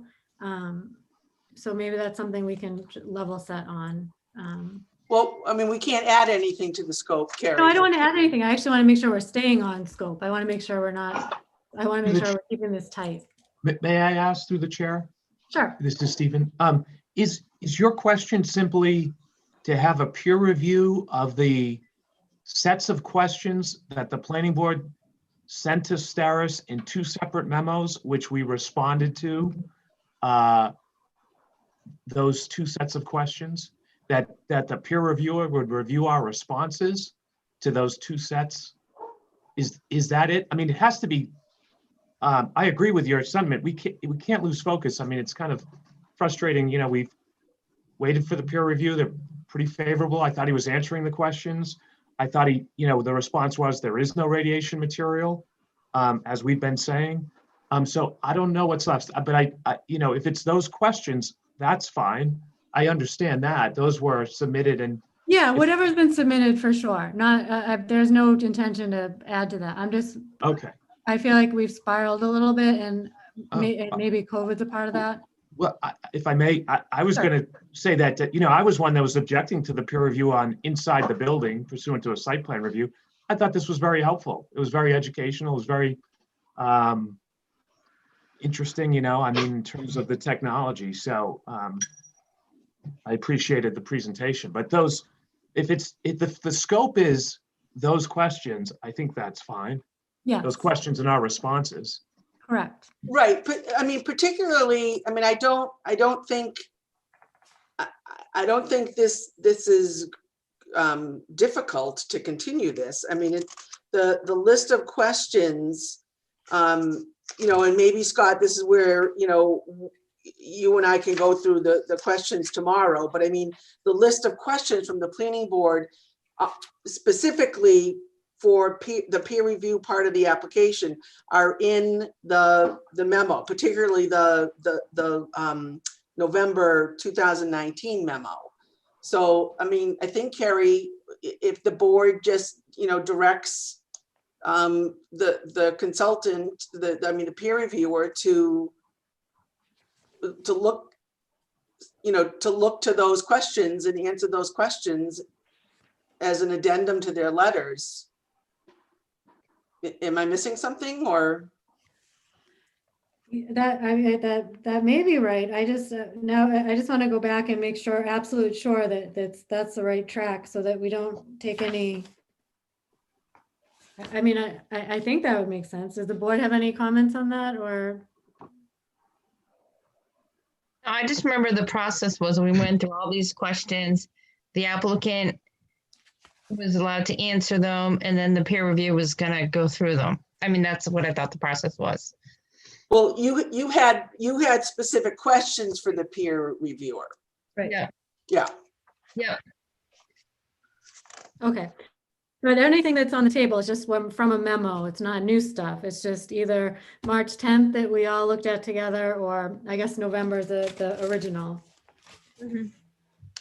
And Sarah did answer the questions. I'm having trouble though finding the second response, but I'm sure I have it. It's just not in my pile. If it's helpful, I mean, certainly, Carrie, we can talk tomorrow, or Thursday, to go over the two sets of planning board questions. Yeah, why don't we make sure we both think the same thing? And I understand that we had that meeting in March, and I think the world shut down. So I get it that probably, who knows, things slip through or go through, whatever the case. So I just want to make sure we get back to the place that we left off. I feel like we're slightly off skew from that spot. So maybe it makes sense, yeah, if we just reconnect on that and then give a little better guidance to the peer reviewer, just to make sure they're looking in the right spot. And so the information that we have is not that this is great. This is very helpful, and I thank you for it. I just want to make sure, so that you're not peppered for the rest of the night with questions on the spot, that you have a more fair chance to look at them and look at the responses that were already given and all of that. So Scott, I don't know if it, and again, we can do more of this offline, but between, maybe it makes sense that I don't have my schedule for the rest of the week in front of me, but certainly maybe by the end of the week, Carrie is the chair, myself, Dawn and Scott, we can, just do a Zoom. Sure. Okay. Sure. All Okay. right, does that make sense, Carrie? Yep. And in terms of providing direction, is that something that has to be part of a public hearing, or is that, or just part of the? Well, I mean, nothing can be, given that It's not already in the place. Right, this went out to bid and so forth. I mean, it's really just sort of, circling back here and reviewing the questions with Scott and Dawn. And I think, then they take it from there and provide, the response back to the planning board. Okay. Let me also give the applicant any chance to comment or ask questions or anything. Yeah, thank you. Well, we appreciate the peer reviews reports. They were thorough. A little disappointed about, I don't want to say we're going backwards on the technology, but as long as it's, as the the town planner mentioned, it's what's within the scope of the RFP. That seems appropriate. But in the meantime, I think we can start providing our responses or supplemental information to address the traffic and the site plan issues in those letters. So you can have those for a subsequent meeting, and then get the peer review's response to the Q&A that we engaged in twice. Okay. And we can start to narrow the issues, because this has been a very long road, as you know. Yes. Traffic, and what was the other thing that you mentioned to, oh, the site plan. Site Yep. plan memo. You know, for instance, I mean, I don't know what you think about the granite curbing requirement. Or comment, you know, things like that. We'll respond to those. Mhm. Okay. To the chair, I just had a quick question. As far as traffic, I think she asked for more information. Is that what you mean? You're going to get her the information she was looking for? If I may, through the chair, we already reached out to VAI, and I think they've already have a draft memo providing the supplemental information. So we're already, you know, our interest is to close out the issues identified. So yes. Okay, thanks. Great. So that sounds like it'll move ahead. And then, Stephen, it sounded like you were going to regroup a little bit on the tech environmental of Waltham, whatever their status was. I'm sorry. Oh, on acoustics? Yes. Yes. Okay.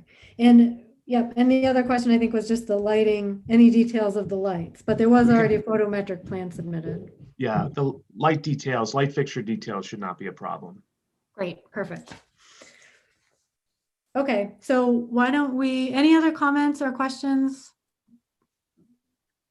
No. Okay. So why don't we, when would be, or when should we continue to push ahead on the, well, I don't know, in terms of the traffic or the other information? Should we plan to come back in April, or? If we're able to solve the Q&A component this week, then I assume that after that, the peer review team could do what they need to do. There's no need for us to meet again and resolve, agree that we're going to move ahead. We're just resolving that. They're going to do their thing. And then so they could be working in the next month. So that when we come back, we've got a complete package. Right. I agree with that, Carrie. I mean, I have no idea what their schedule is, and Scott can speak to that, but I mean, that makes sense to me.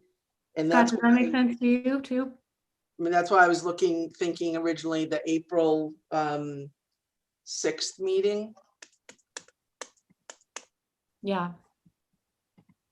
Unless the consultants think they can, well, that's a quick turnaround though. Yeah, that's pretty quick. I hate to just drag us back here to not be able to resolve this. Yeah. So I don't, is April 6th an option for everybody? Well, we think we might have our information for the 16th, but I don't know if you put it on the agenda for the 16th, if people aren't ready, we could just continue it to April. But I don't want to, I don't know how the peer review feels about, I mean, I don't know if they've seen the Q&A copies to know if they could have that in time for the 16th of March. I think we need to look at the question specifically and see how much work it's going to take to answer those. It might not be a lot. It might be more than we think. So I just need to look at those. I think if you continue to the 16th or April, we'll do our best to meet those schedules. Yeah. On the 16th, you would be after a pretty significant hearing that may push you to the end anyway, and I'm not sure. Okay. You may want to Okay. not spend your night that way. So, That's but as fine. long as we can try to make a good faith effort to keep moving forward through the next hearing, I think we should be in a good spot if we target the 6th. Our first meeting in April is the 6th, Kathy. Obviously, it's the first Tuesday. Yep. Yep. I'm told that's fine too, if I may, to the chair. Yep. Okay. So it would be the 6th at, I think, does 6 o'clock work for everybody as a time to get started? Works for me. Good, okay. Okay, so why don't we have a motion to continue to April 6th at 6 PM? I make a motion to continue the public hearing for 425 Whitney Street to April 6th, 6 PM. Second,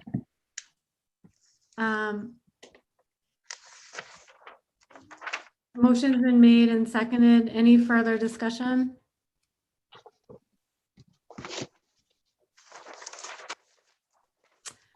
I'm actually realizing that I didn't open up for public comments.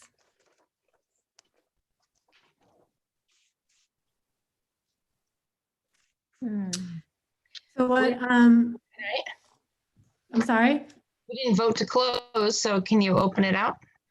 Why don't we, all right, why don't, so there's motion's already been made and seconded, so there's a motion on the floor. So if you're interested in public comments, well, I don't want to not vote to continue, but eventually we will come back to this motion after. I would like to take public comments.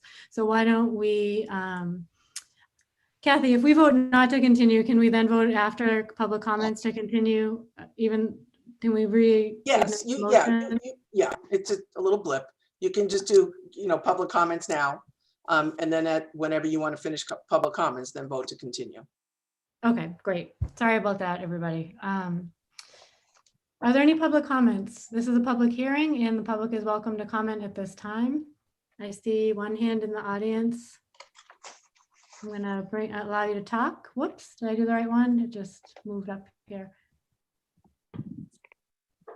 Hello. Okay. Oh, John Wickstead, there you are. I'm sorry, I didn't see you come in. Yes. You are. Hi, this is John Wickstead from 2 Stirrup Brook Lane. Hello. Hi, I have a couple comments. Number one, on the Steris facility, presumably, I just had a question. This is mostly hospital instruments that they're sterilizing. Is that correct? So I think I can actually answer that, but Stars, you feel free. It's could be anything. It sounds like in the past we've been given examples of food or even like dog foods comes to mind for some reason. I don't know why. Is that correct? No, I don't think so. I think it's medical supplies and consumables, which like Band-Aids, gauze. Oh, okay. I don't think there's food. There's no I don't know food. why I thought that. I'm glad you clarified. That was the question previously. Our answer is no food. Got it. Okay. So these are goods that they're sterilizing and not instruments? That's correct? Goods and not instruments, is it? Through the chair. I mean, it's all new products. I don't know the definition of instruments, but like tongue depressors from a No, manufacturer. I understand. It's not active. No, I understand. Not used medical equipment. No. Yeah. Okay. Thank you for clarifying that. My comments largely, as you guys would expect, revolve around the 0 Bartlett Street proposal. And I would make 3 comments on this.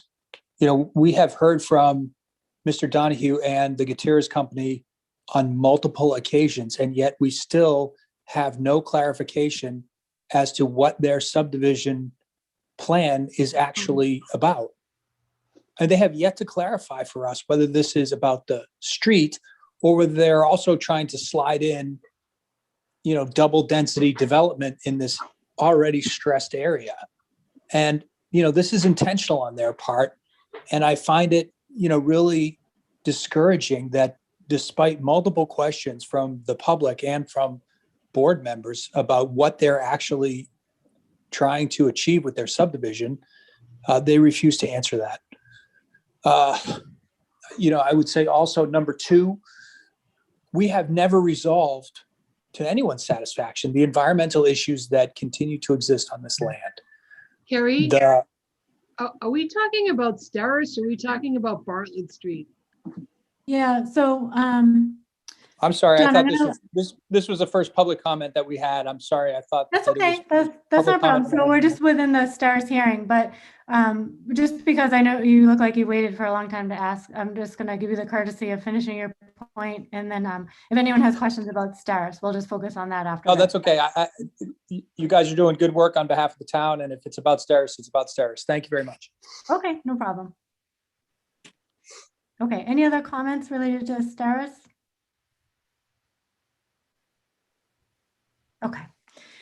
Okay, great. Then what I'm going to do is, let's see.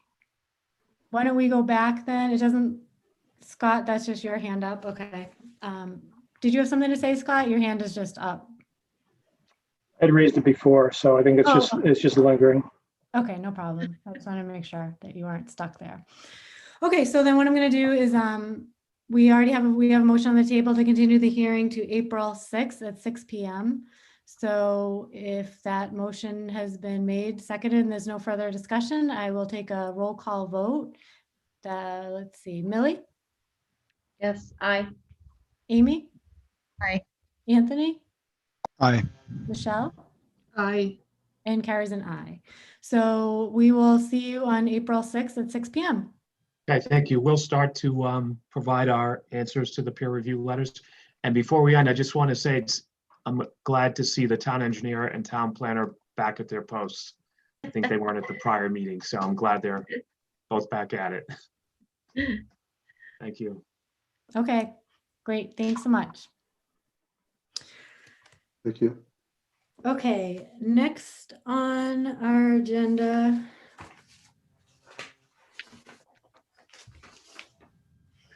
Well, I think what we have to do is come to a decision. Do we want to, we have available to us the 9th to look at bylaws, but do we want to start to finish as much as we can now? I mean, Kathy, does that make sense based on the warrant needing to be approved on the 8th?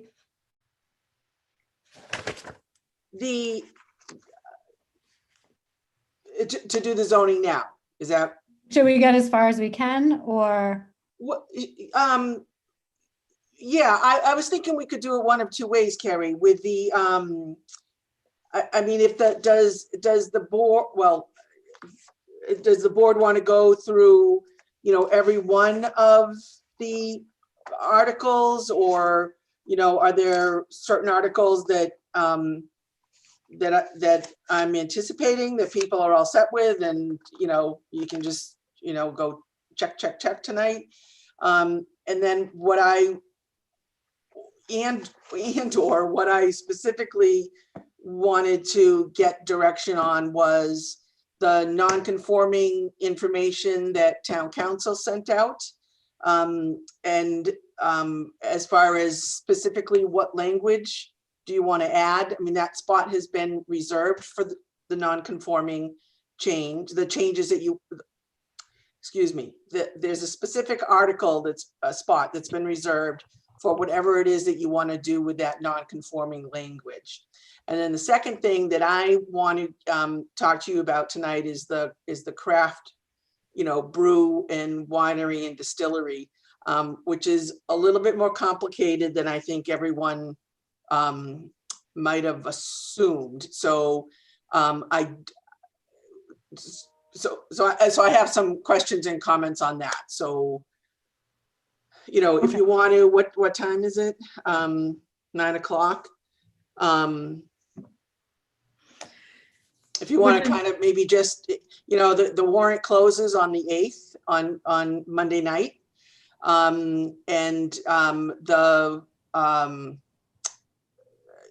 The town administrator is aware that, you know, that you're talking about articles tonight, and that it might carry over into another meeting, but, you know, nothing definitive on that.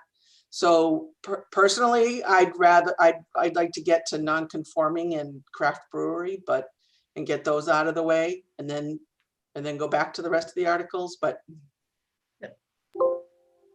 I don't think there's a lot on the rest of the articles, Carrie, unless there's not a lot. Is that what you said? I don't think there's any, unless, yeah.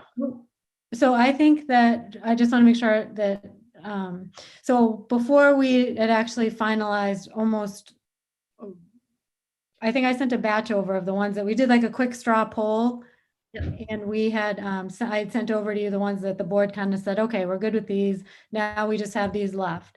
So the ones that we have left, is it only craft brewery and non-conforming? Well, no, those are ones that I had not written, but you had, if I remember correctly, you had asked me a question about the prohibited uses that you are looking to add, and why hazardous waste wasn't listed on there. And I think it was Amy, you had said, was it because we have a hazardous waste bylaw?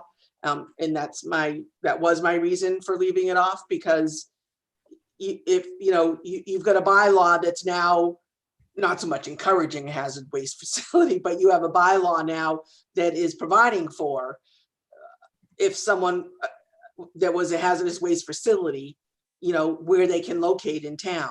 So then to say in another section of your bylaw that it's not allowed, obviously that contradicts it. Okay. Yep. So that's why I didn't include it in there. Yeah. Okay. And then my recollection was that the number, the lettering is a little bit different from the Medway bylaw that Amy had used. So my recollection is that you had discussed at one of the meetings, or at least how I have it in my notes, is that you were sort of cutting it off. That's not the right word, or terminology, but that you were, the list was longer for Medway, but that you were stopping at the yard for storage and sale of used building and junk materials. Yeah. Okay. So that sounds about, oh, go ahead, Amy. Were you going to say something? Yeah, I just had a quick question. We had talked about it, but it might have been when Kathy and Fred were out. Self-storage was one of the items that was eliminated from the bylaws, and I actually found the minutes from it. I think it was taken out in 2009. But we still have a definition for it, but it's not in the use table, which makes it, if not permitted, then prohibited. But I wondered, to make it simpler, do we just add self-storage facilities to this list? Let me just find it, Amy. So we have. It wasn't on the list. It might have been on one of the other lists, but it wasn't on the list. But well, I'm just looking what we have in the existing bylaw is we have commercial storage facility. yeah, And we have a definition for that. yeah. So is that what you're suggesting, Amy, to add? Because we don't have. No, that wasn't it. The self-storage, I just have to find it fast. I wasn't ready. Well, self-storage, if I remember correctly, self-storage is not allowed Right. in Yeah. Northborough. Right. So I was wondering if we added self-storage at the bottom of this list, just because it makes it, this list was an easy list for someone to look up. If you go to page 737, it lists self-storage in the definition, but then there's no place for it in the table, use table. So I do remember I went back and I read the 2009 bylaws, and self-storage was taken out. But I'm wondering if we just add it to this list just to make it just an easy list to look at, So Amy, I'm sorry. So are you saying that the definition that's on top of page 37, that was removed, but somehow we've kept it in the bylaw? Yeah, like that definition is still there, self-storage facility, but it's not in the use table. And we had discussed it before that they're not allowed. So I'm not saying to add it to the use table, but I was thinking maybe we add it to this list. It doesn't, I don't know if it hurts to have the definition in there. Like,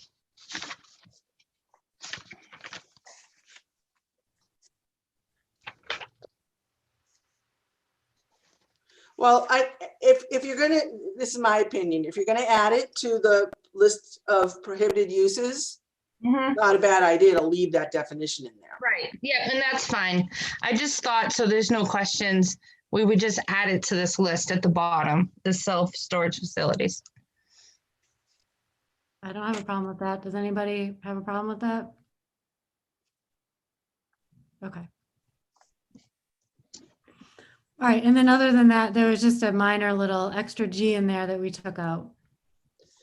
Okay, so there's an agreement from the board to add in as letter N, add in self-storage facility as a prohibited use. Yep, is that okay with anybody that does not like that idea?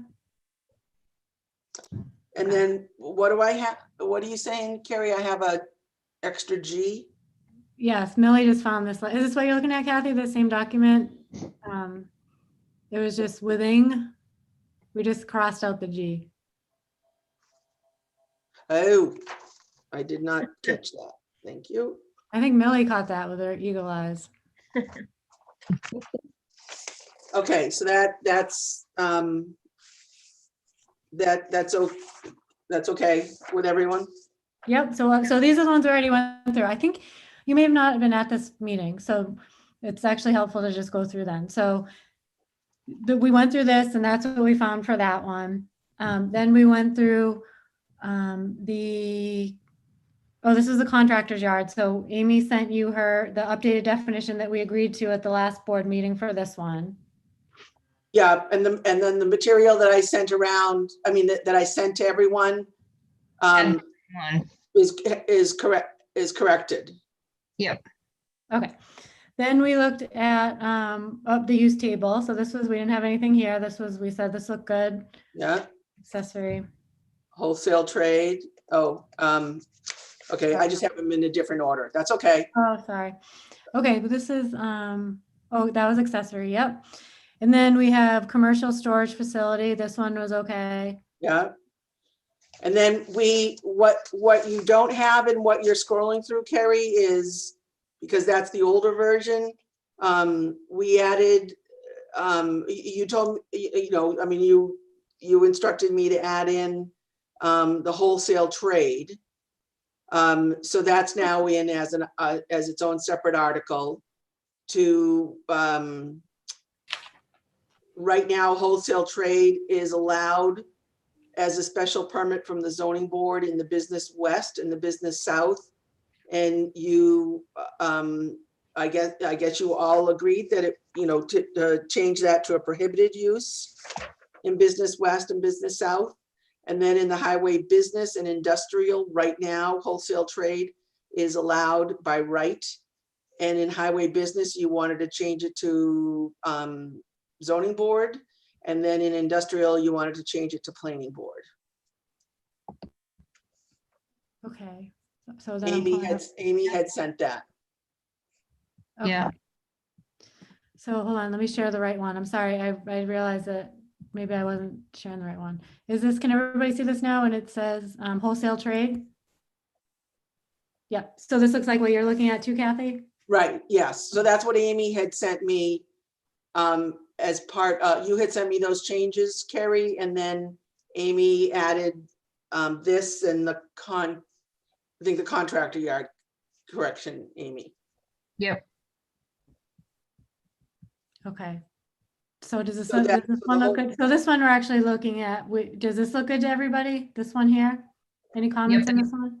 Commercial storage, yeah. Yep. Yep. Okay, sorry, I passed wholesale trade. And now I'm in wholesale trade. Wholesale trade look good? Yeah. Yes. Yeah.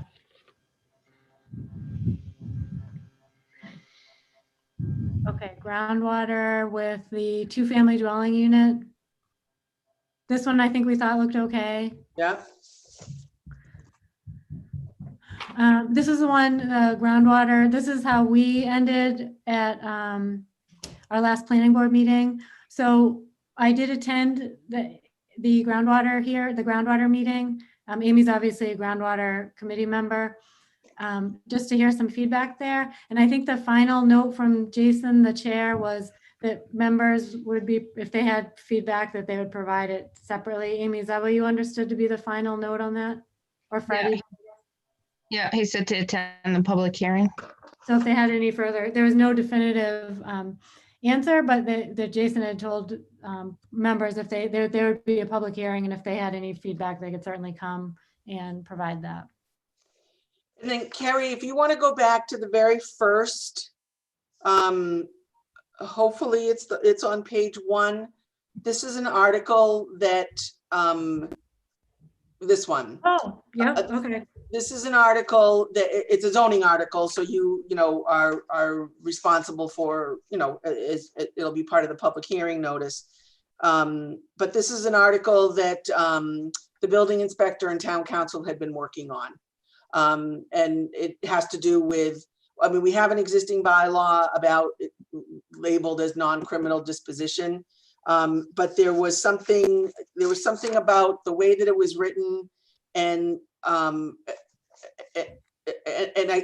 guess it needed to be updated or revised or whatever on the advice of town council, so that the building inspectors, you know, could issue the tickets and violations, and that it's I guess it's up to $300 per day per event or something like that. But that's where that came from. I just have a quick question. So the way it was written currently, he wasn't able to, so it had to change. Is that what I can get more info from Bob, Amy, you know, for your next meeting, or you know, for when we start the public hearing. But yeah, I think somehow the way that it was written, that people were able to go to court and very easily get their ticket overturned, and it had something to do with the way the language was. So, okay. So I really, I haven't been involved in this. I know it has, you know, I was given it from town council to put in the packet because it has to, you know, it's a zoning article. So, okay. So there you go. I mean, are we all okay with this, or do you have additional questions, Amy, before thinking you're okay with this? No, that was just my question for Bob, if he needed it to add, because I know it was 300 a day, and now it's going to 50, 100, then 300, which is fine. A lot of towns do that, but I just wanted to know the background behind it. Yeah, I wasn't a part of this. It was town council and the building inspector. So I'll get more detail from Bob, but. Okay, is there a spot for this saved anyway? Yes, it's on the warrant. Yeah. Okay. Okay. Any other comments from board members on this one? No. Nope. So the other two that I have, well, one you have, I had sent you information that it's not in, it was separate. I had sent you information from town council, and then where he was looking for a little bit more direction too on what it was that you know, I sent him, Amy, all that information that you had sent him. But it was a little confusing to follow. So the gist of what we both got out of it was, and I think we had talked about this at one of the planning board meetings, or several of them, was that the direction you wanted to go in was to get more of these, you know, non-conforming to the zoning board of appeals. And so the town council reviewed the information that Amy had provided, and then suggested that what probably, based on his experience, what makes the most sense is that the language from the Southborough bylaw be used. He believes that how Southborough very succinctly describes it, he believes that takes care of your concerns as they were presented to him in Amy's information. And then today, and I don't know if anyone had a chance to look at it, but I had just sent you all the section out of the Southborough bylaw that talks about non-conforming uses and structures. And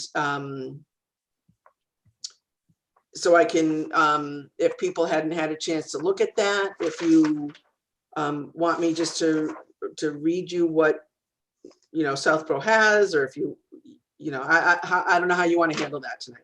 Okay, let's see. I'm gonna pull it up so we're all looking at it. Does this look like it's it? The Southborough? Yeah, that's what I had sent. Yeah. Okay. So is there a particular component of this he was looking at, the exemptions? Yeah. So you look at the exemption section, and let me just find my town council.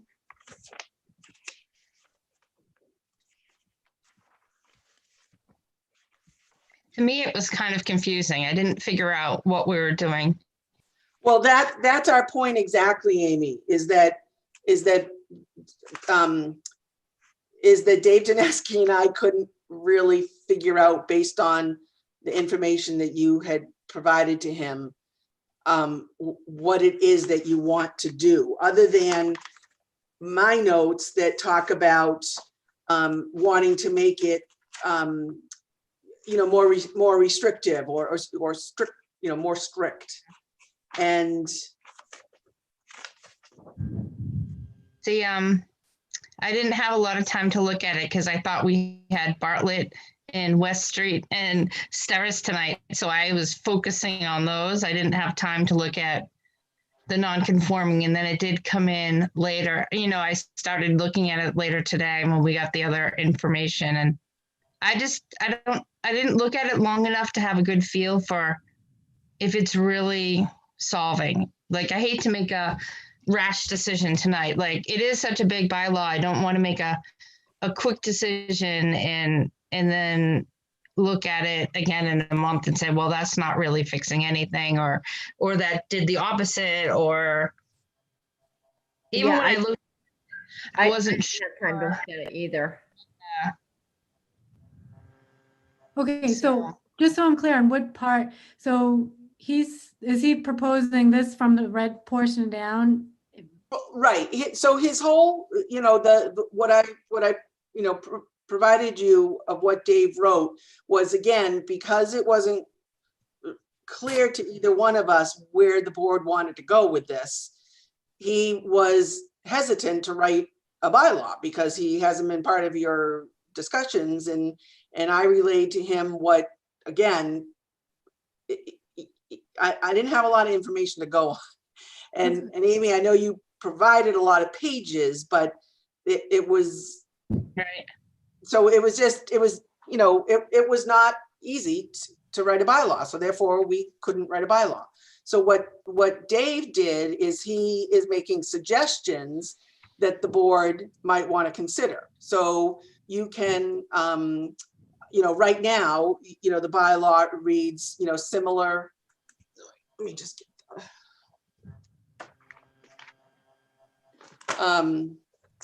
the present bylaw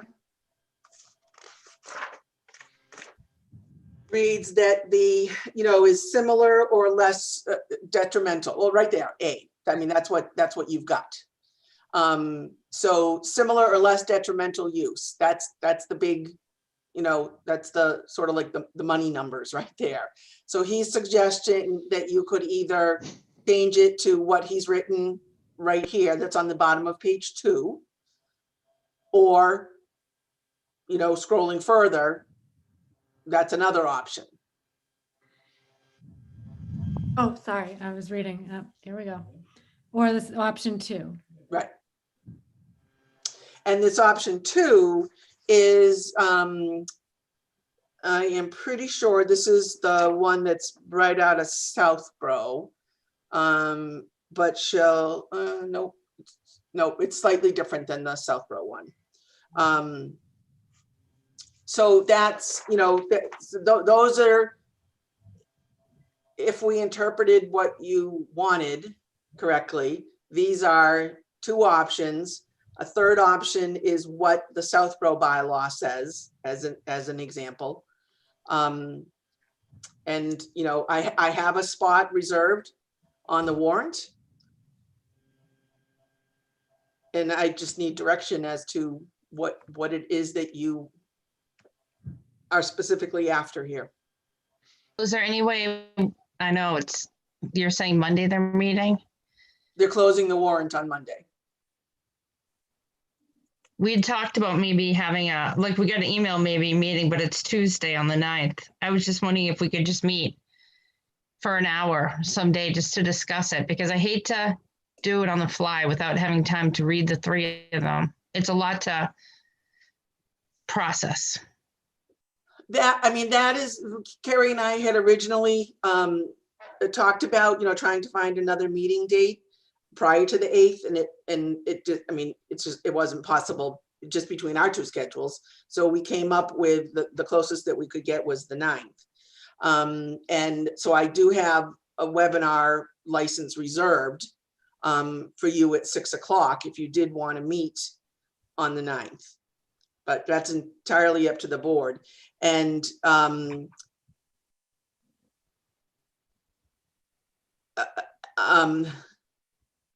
I don't, well, I won't know till tomorrow if they can close the warrant without any language from you.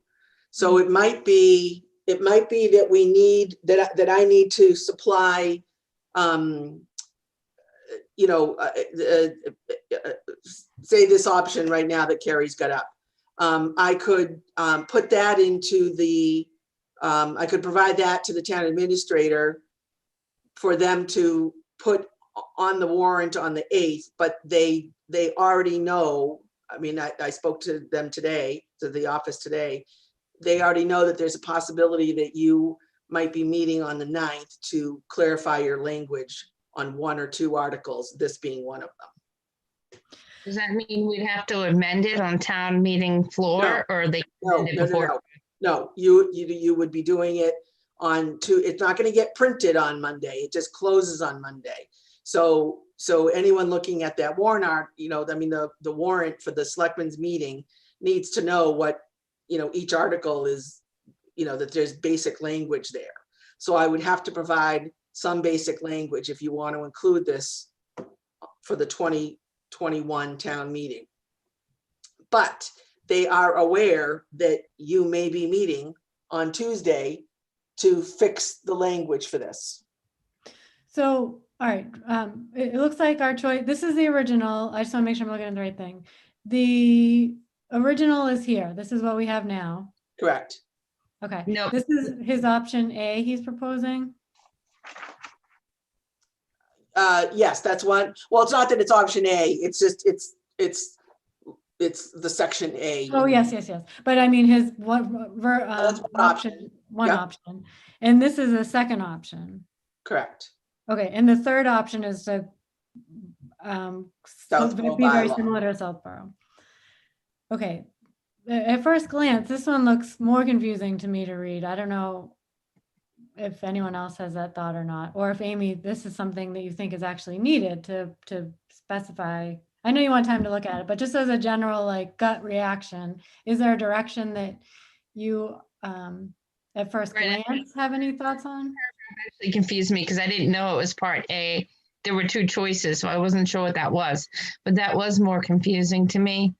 But another thing I wanted to add to the bylaw, and I had it on the original, was the purpose and intent of the bylaw at the top of the page. It's probably not on here, but my original sheet listed the purpose and the intent. Mhm. There's the Southborough one, you just passed it. Oh, It has something about 50%. And I like Southborough, but I was taking out the 50% and I added something different. I actually have something that I could pull up and share, but sure, I'll stop sharing. we'll see if I can find it. I was trying to,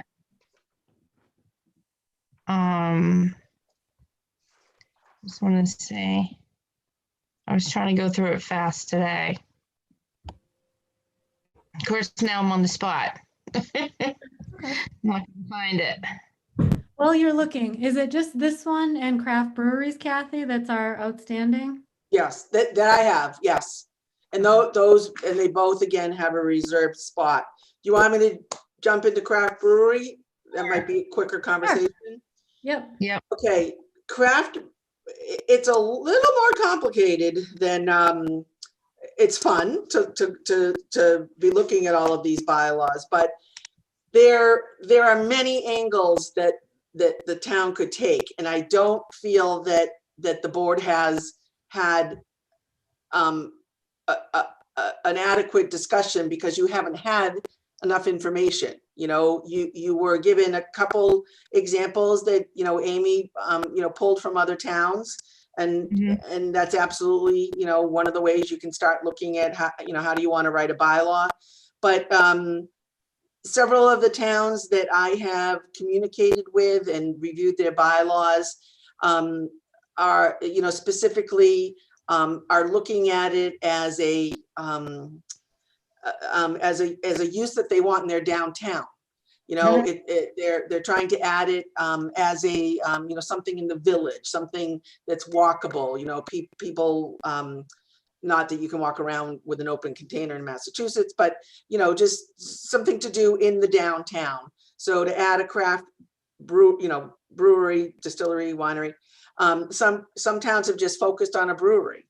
And then when you talk about it in a smaller area, such as a downtown or your commercial strips, because they do tend to generally be strips, there are certain gallons of beer, wine, and spirits that kick off, whether it's, well, actually, I don't know that it's part of the state law, but towns have different gallons of what would be allowed in a downtown, and that limits. It's kind of like years ago, it was very common when a lot of towns didn't want chains. You know, whether it was chain drugstores, chain restaurants. So there's a magic number that all these chains look for. So a lot of towns, including Northborough, we passed or adopted a bylaw that prohibited, you know, over a certain square footage, and that knocks out chains. So that's a way to prohibit chains in your town. So there's ways to do, you know, how many gallons of beer that they can create, that they can make. And then there's towns that did a combo of, you know, something in their downtown, and then actual manufacturing, you know, in the industrial section. And that's a whole different set of how many gallons of these liquids. And then some towns just focused on, don't want it in our downtown. We're not looking for, you know, we don't want it necessarily to compete with the existing restaurants, taverns, whatever. So we just want to, you know, promote the manufacturing of it, you know, where it's actually brewed and bottled, and, you know, then they distribute it to, you know, to stores to sell. So I feel like that there's a lot of information that I've learned that we have not been able to talk about as a town. And then there's also a couple of, well, more than a couple of towns, but that adopted something, you know, one of these bylaws back in like 2014, 15, 16, and they haven't had a single applicant. So that tells me a couple of different things. You know, that tells me that there might be something that again, there's a magic number that's not in their bylaw, so that it doesn't really make it attractive to someone. Or it just might be that, you know, the market in that particular town, you know, isn't ready for this type of use. But, you know, to me, that needs to be looked at when I'm crafting a bylaw. So my suggestion is that, given to me that there's again, it's not complicated, it's just, I think the board needs to have some more discussion on this, that, you know, you wait until next year to do this. I don't think you're going to lose out on a lot, but I mean, we've never had anyone approach us. That doesn't mean that, you know, somebody's not going to approach us in a month, but that's where I'm at with the craft brewery. You can also turn around and tell me, hey, you know, just take one of the ones that Amy, you know, provided to us and, you know, put that in our bylaw. So that's an option also. Okay, so thoughts on that from the board? My Sure. first thought is that we need more time to discuss it. That's my first thought. Any other thoughts on that? Yeah, I was thinking that, or we just put the one in industrial and then next year we bring forward the one for downtown. But maybe just putting it in industrial, I don't know if that's hard too. Well, what do you want to put in industrial? So I don't have any language other than what you provided me, Amy, because Okay. I could have done it, but I didn't, so. well, I mean, anyone can just copy a bylaw from another town, but I just don't think that that's, I just don't think that's fair to Northborough. I think you know, you want to talk about what it is that you want to do. Do you want to do both? Do you want to only do one? So that's. The one that we had talked about, the ZBA, you know. We had- Just focusing on, what was that, just the craft brewery one? No, it was focusing on, no, you asked for, or you talked about, you know, beer, wine, distillery, having it as a special permit, I believe, in the industrial district. And you wanted both, you know, like a, you know, tavern type, you know, pour, so they can have a pouring license, and you wanted manufacturing. Mhm. But like I said, when I started to look into it, you know, a few weeks ago, it's, you know, it's a little more complicated than that. Mhm. So my recommendation is that we should wait because I just think even with industrial, you know, there's just so much information and I'd rather do it right the first time. Sort of going back and changing them year after year. Okay. So Millie, your inclination was to hold. Michelle, your inclination is to hold. Amy, do you have a, Yeah, no, I don't mind holding too. okay, Anthony? I'm split. I mean, if there was something that was even on the industrial side that was half baked, that I mean, if we could take advantage of something over the next year and then have time to revamp it for next year, but it sounds like the sentiment of the board is to hold off at this point. I mean, is there a baseline, Kathy, that just would allow us to, I guess we don't want to risk anything. Maybe it doesn't make sense that there's a baseline that allows it in industrial, you know, the bottom, you know, the simplest of definition of all, first, the simplest allowance of it. I don't know. Well, you know, part of the reason, well, I mean, not, I mean, part of the questions that I have about this is that, you know, there's just, you know, there's just a lot of concern in town right now about traffic.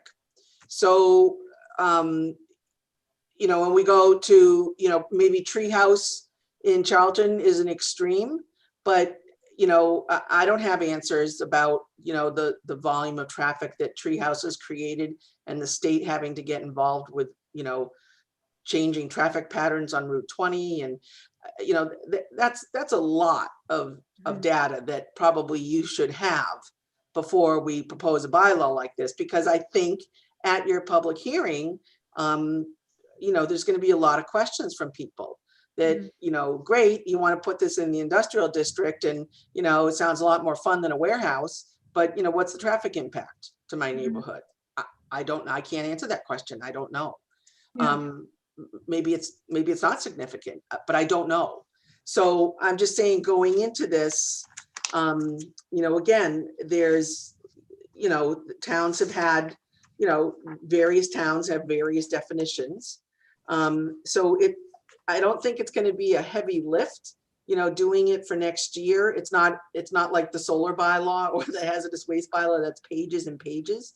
I mean, there's, you know, beer is beer, wine is wine, but I think it's a matter of deciding what it is, you know, that you want? Do you want it in the downtown? And again, what kind of impact are we looking at? I just think Yeah. there's No, It'd it's a be fair point.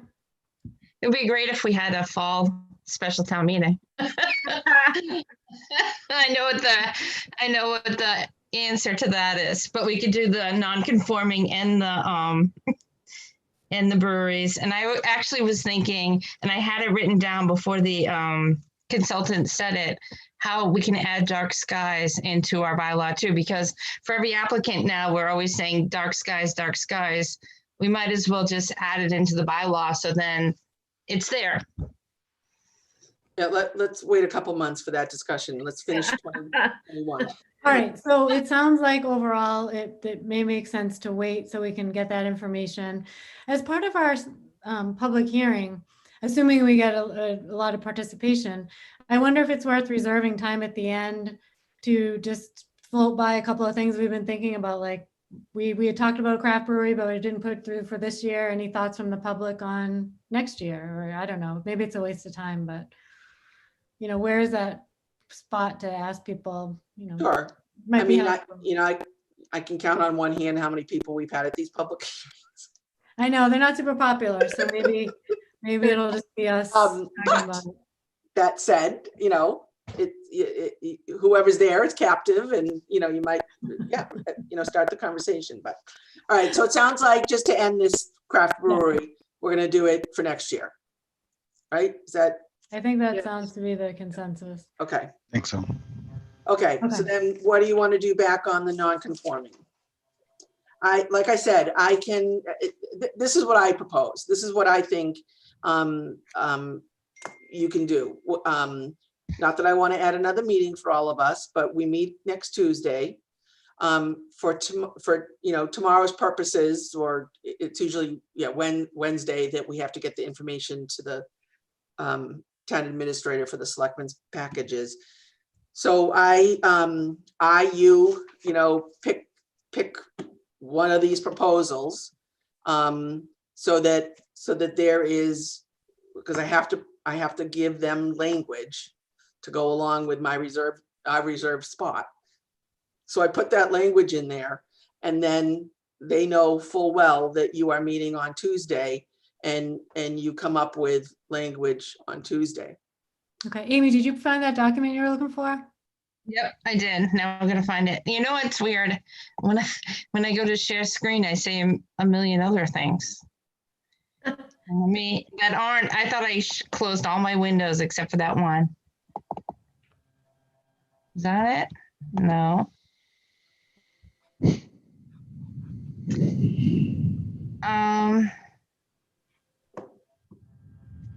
But even if Amy pulls up language at 9:30, right? Are you all gonna? So, if I could just say something, even if Amy thinks it should be this way, and then the attorney thinks it should be this way, and then staff suggests this way, then you have 3 different opinions and you're running up against a timeline. I mean, it's just,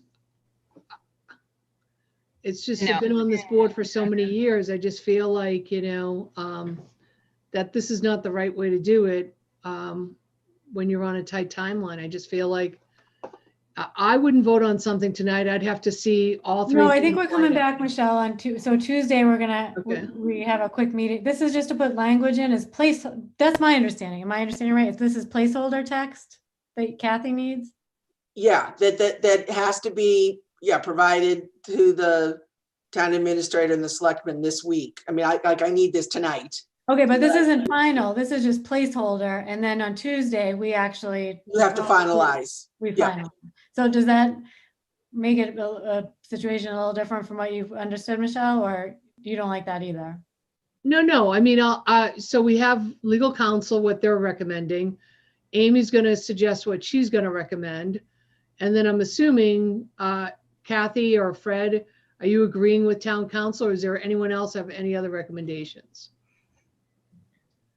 No, I'm not agreeing or disagreeing with anything. I'm looking for direction from you. We're just looking for placeholder text in the interim. What I actually did was take self-browse, because Kathy sent that today, but I was gonna ask the board, like, what's underlined, I thought was different in Southborough. It talks about the cost not exceeding 50% of the assessed value. I'd never heard of such a thing. So I was actually taking Southborough, making it smaller. I was thinking of taking out that part. But in the classes I've gone to, they said to define what substantial is. So I was taking out all the 50%. And then I was going to say we should just define what substantial was. And I copied what another. Amy, I'm looking at Southborough's right now. Where did you find the 50% language? It was on the, it was like the first thing that, Carrie, it was on the top of that page. And that's what I thought when you sent it out. I have not, I don't see that on what I have from Southborough's website. This is as of Tuesday, March 2nd, 2021. In their zoning chapter 174-18. I found this today with the email that you had sent out. And there were 2 sections, but I do think it's too late. Oh, Amy, that's all about restoration. That's not about I mean, it's in the non-conforming section, but that's all about restoration of a building. But doesn't it say non-conforming uses, lots and structures? I copied. I mean, that's the section title, non-conforming uses and structures. But then you get down into when someone wants to restore a building, like people will leave up, the old trick was you take down the entire building and leave up one wall, supported by a 2x4, and you say, oh, but I'm restoring this. So it's a pre-existing non-conforming structure. So I get to use the old setbacks and I can keep it on this small lot. That's what restoration is all about. Yeah, but this one I got word for word from them. Isn't what you are all after is about not restoration, but it's about a non-conforming use or structure, which now leads me to believe that this is not doable. If now we're going into a restoration situation. No, I'm not. And I didn't take this out of restoration because it says non-conforming uses, lots and structures, but yeah, that's the title of the. Well, again, like I said, I'm looking at their bylaw that I copied today, and restoration talks about, the assessed valuation, 75% of the assessed valuation, and this is different. This is 50%. So weird. Yeah. That's why I think it's too late, because when I got this stuff today, and then we had all these applications, it was too late to go through A, B, and C, and I didn't even know there were A, B, and C. I think unfortunately, we started talking about this in late December, but so Kathy, for the placeholder text, it doesn't have to be the same length. It literally just has to be placeholder, or does it have to be like a similar length that we'd want? No, length doesn't matter. Okay. So if we just need placeholder text, what's our best bet for that? And then we can go through the rest of this. Amy, I know you wanted more time to sort through it. So is there a good placeholder text option for us then? Can you pull the other one back up, or? Yeah, sure, no problem. But my original paperwork too had a purpose and intent at the very top of the chapter, and a lot of bylaws have that. And so I wanted to add the purpose and intent. Mm-hmm. Okay, so there's this one, and then Southborough. Where's Southborough?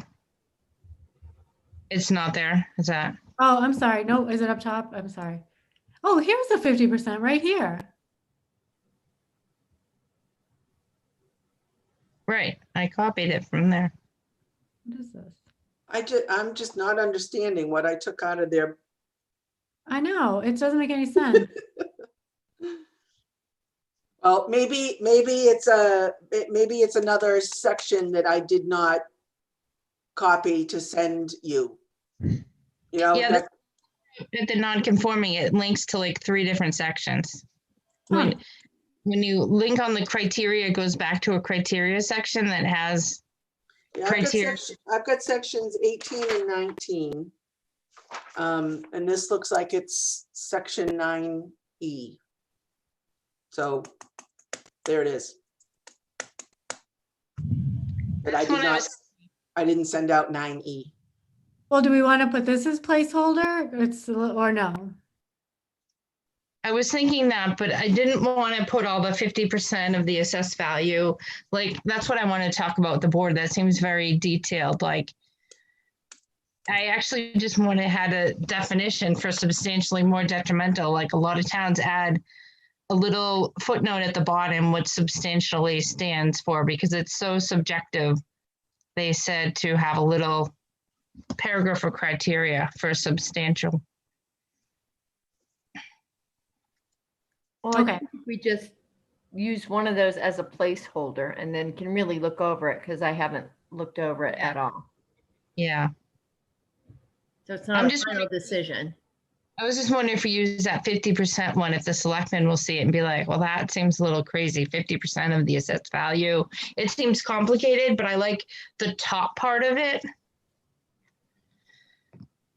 But I think they know it's subject to change. Is that not correct? Yeah. They'll know that. Okay. All right, so we're gonna put this one in because it's going in the direction of where we'll likely go minus the percentage. Yeah.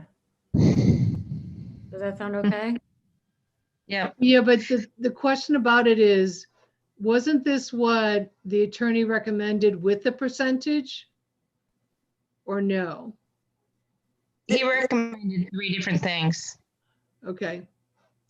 Yeah, I'd want to figure out why we wouldn't want to keep it in or take it out. And what are the reasons behind it? Okay. Are you okay with us using this as placeholder for right now? Yep, I am. Okay. All right, so you want me to, Amy, you want me to add in a purpose and intent, and you had sent that? Yeah, I had sent it. I can resend it. Okay. It was just a very basic one. What town did you take it from? I don't even remember off the top of my head. Probably Framingham or Medway. Do you have friends that live there? No, they just redid their. Those are They the did. 2 towns we go to. So, all right, so the direction here is to add the language, use the language that Dave Dineski suggested from Southborough. Mm-hmm. Okay. And All then right, I've got one more, I'm sorry, I've got one more thing I meant to ask you all. In the contractor's yard definition, Amy, I think you wrote this, you talk about attractive fences, and attractive is, there's no definition for what's an attractive something. So I would suggest that you take out attractive. Okay. All right. Yeah. Can you pull that up again too? Do you want me to find it again, Kathy? Yeah, that's enough. I didn't have these pulled out. So that's in the packet that I sent to everyone, Carrie. Yep. All right. Sorry. Am I looking at the right one? I think it's, there you go. So it says, from the street and abutting properties by attractive fences. So that's not anything that you can't regulate attractive. Right. And that's why I took out disturbing dust at the top in the middle too. So I don't know where I got the attractive, but okay. I pulled that from something. All right. All right, so I'm going to take out attractive. Okay. All right. That was it for me for zoning. Do you want me to share purpose and intent or just email it? I did just find it. Well, why don't you just, given the time, why don't you just send it to me and I'll write this up and send it out to everybody for you. Okay. So you are meeting on the Tuesday, the 8th the 9th at 6 o'clock. Yep, the 9th at 6 p.m. for a quick hour or less on just the purposes of finalize the bylaws. Okay. Do we have to send so an agenda obviously will go out for that. Yep, Okay. yes, I mean, Also, just quickly, so our next meeting on the 16th, we have the public hearing for 1 Lyman Street. Just as a bylaw matter. So just to confirm, the use variance that they were granted negates the need for a special permit there. Is that correct? Bylaw wise? no, they are, I thought that they had applied for site plan approval and special permit. I don't think so. The variance was under the groundwater section. Yep. I was just gonna say Fred, right?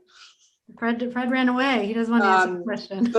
So my recollection is that the variance was for the use in the groundwater area 1. Mhm. Because the only thing that's allowed in area 1 is residential on 80,000 square feet. Mhm. So they received a variance, which has since been appealed. And that, it's similar to 425. So, the appeal goes its own path. Mhm. And then the site plan approval. And I thought I advertised it as I always do. It's advertised for everything. So that in the event that, even during a hearing, we do this with ZBA too, that if something needs to be added, or it's discovered that, it has to become part of the project, it's already covered by the hearing. Mhm. So, or it's covered in the hearing. So I thought, Carrie, that they, I feel like I'm second guessing myself now, because I thought that we as staff had discussed with them that they needed a special permit based on last year's zoning change. Which made, oh, wait a minute, now it's coming back to me. I think Bob, and I'll verify this tomorrow with staff. I think Bob's interpretation for them was that it wasn't considered light industrial. And I think that was the change at last year. So let me just confirm that with Bob before we go down our. Sure, no problem. Okay, so, but it looks like, Fred, do you have their application there? What have they applied for? Oh, I can't hear you, Fred. Fred, you're on mute. One, sorry. There we go. Oh, Fred, you keep putting yourself on mute. I think David showed me a trick that if you just hit the press bar, you can momentarily take yourself off mute, but I keep taking my hand off the press bar, the space bar. Real good trick. Terrific. So the application is for site plan approval, the one that was recently submitted. But I was looking through the application to see if they submitted their zoning interpretation from the building inspector, and I don't see it. Okay. All right, like I said, I recall a conversation or email with Bob, but again, I'll verify that tomorrow. Okay, that's no problem. Great. And then, Michelle, when's your next design review meeting? We're deciding that now. December, I'm sorry, December. March 18th? Yeah, we think it's going to be March 18th. We've got 3 out of 5 yeses. Yeah. Okay. Got it. So it sounds like they're coming back to you anyway, and that's after we meet with them. Yeah, Yeah, they need to, they are on their second, and they're going to work on more of their landscape and then, making their building look a little bit more residential in an industrial area. I don't know how you do that, but they're trying. Okay. All right, great. Is there anything else that we need to cover this evening? Any A&Rs, bonds, lot releases? Not for me, Okay. not I on think- my list. Okay, so why don't we skip the minutes for this evening since it's so late, and we had a couple other things we wanted to do. I think it's too late to get into anything new, so why don't we, unless anybody has a real, sorry? One, but I'm just wondering if we get through non-conforming quickly and stick to our hour, maybe we should try to do the minutes next Tuesday, just to get them out of the way, Yeah, that's fine. because we have so much on the 16th. Okay, sure. But if we can't, we can't. I'm just throwing it out there. I think that's a great idea. Okay, so if we just add old business minutes, when it's there, if we need it. Okay, I think that's all I had. If there is a motion to adjourn. I make a motion to adjourn. Okay, second. Okay, all in favor, Millie, Aye. Anthony, Aye. Michelle, I Amy,